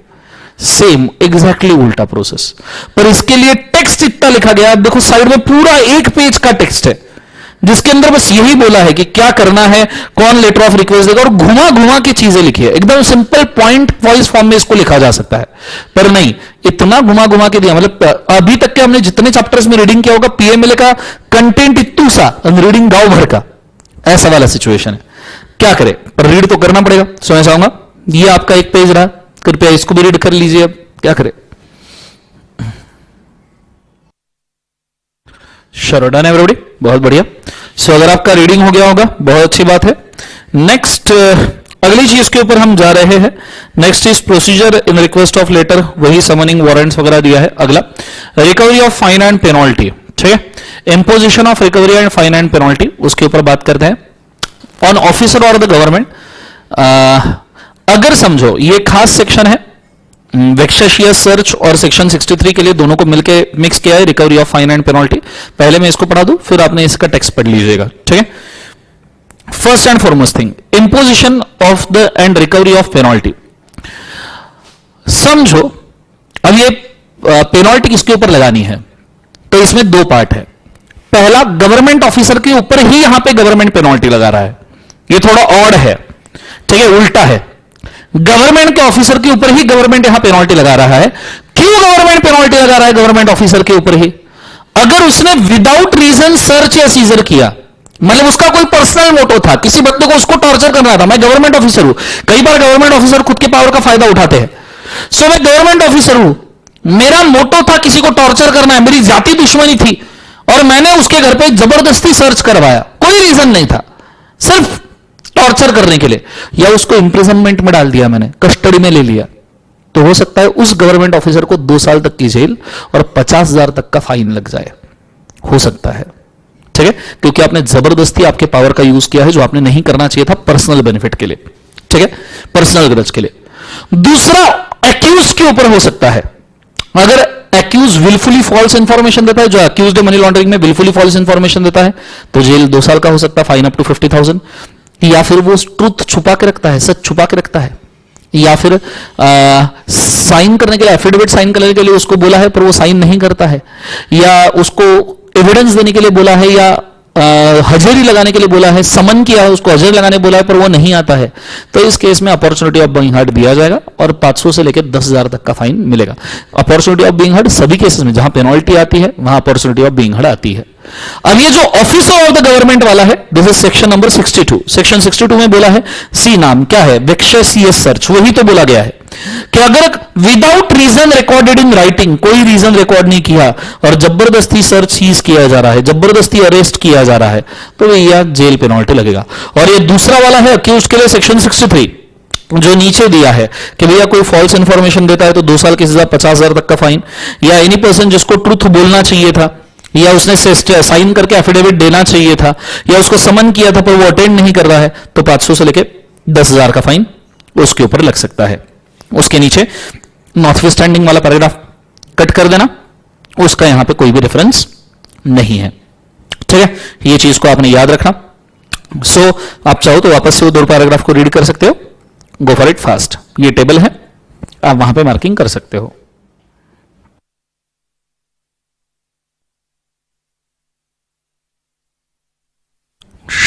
पढ़ना हो गया सबका। नाउ अब इसके बाद जो चीजें बचती है वो ऑल आर कॉमन टॉपिक्स। हम कॉमन टॉपिक्स के अंदर ये सब चीजें ऑलरेडी कर चुके हैं, आप अगर चाहो तो कंपेयर कर सकते हो 2 मिनट लेके। कॉग्निजेंस ऑफ ऑफेंस हम कॉमन टॉपिक्स के अंदर कर लिए हैं। कोड ऑफ क्रिमिनल प्रोसीजर ये भी कॉमन टॉपिक्स में हुआ है। डिस्क्लोजर ऑफ इंफॉर्मेशन ये भी कॉमन टॉपिक्स में हुआ है। Bar on suit of civil court, मतलब सिविल कोर्ट को कोई पावर नहीं रहेगा, ये भी हुआ है। Notice not to invalidate certain ground, summoning वगैरह ये भी हुआ है। Recovery of fine and penalty भी हुआ है। ऑफेंस बाय कंपनीज भी कॉमन टॉपिक्स में हुआ है, बस इनके नाम अलग अलग हो सकते हैं पर ये हुआ है। एक्ट है ओवरराइडिंग इफेक्ट ये भी हुआ है। उसके बाद में अगर कोई एक्यूज्ड मर गया तो उसके नॉमिनी के खिलाफ केस चलता रहेगा, ये भी हुआ है। तो नियरली आज अगर देखो तो सभी के सभी चीजें हमारी कॉमन टॉपिक्स में कवर हुई है। चाहिए तो 1-2 मिनट लीजिए, इनको कॉमन टॉपिक्स के साथ कंपेयर कीजिए, फिर ही हम चैप्टर को फिनिश करेंगे। गो फॉर इट फास्ट।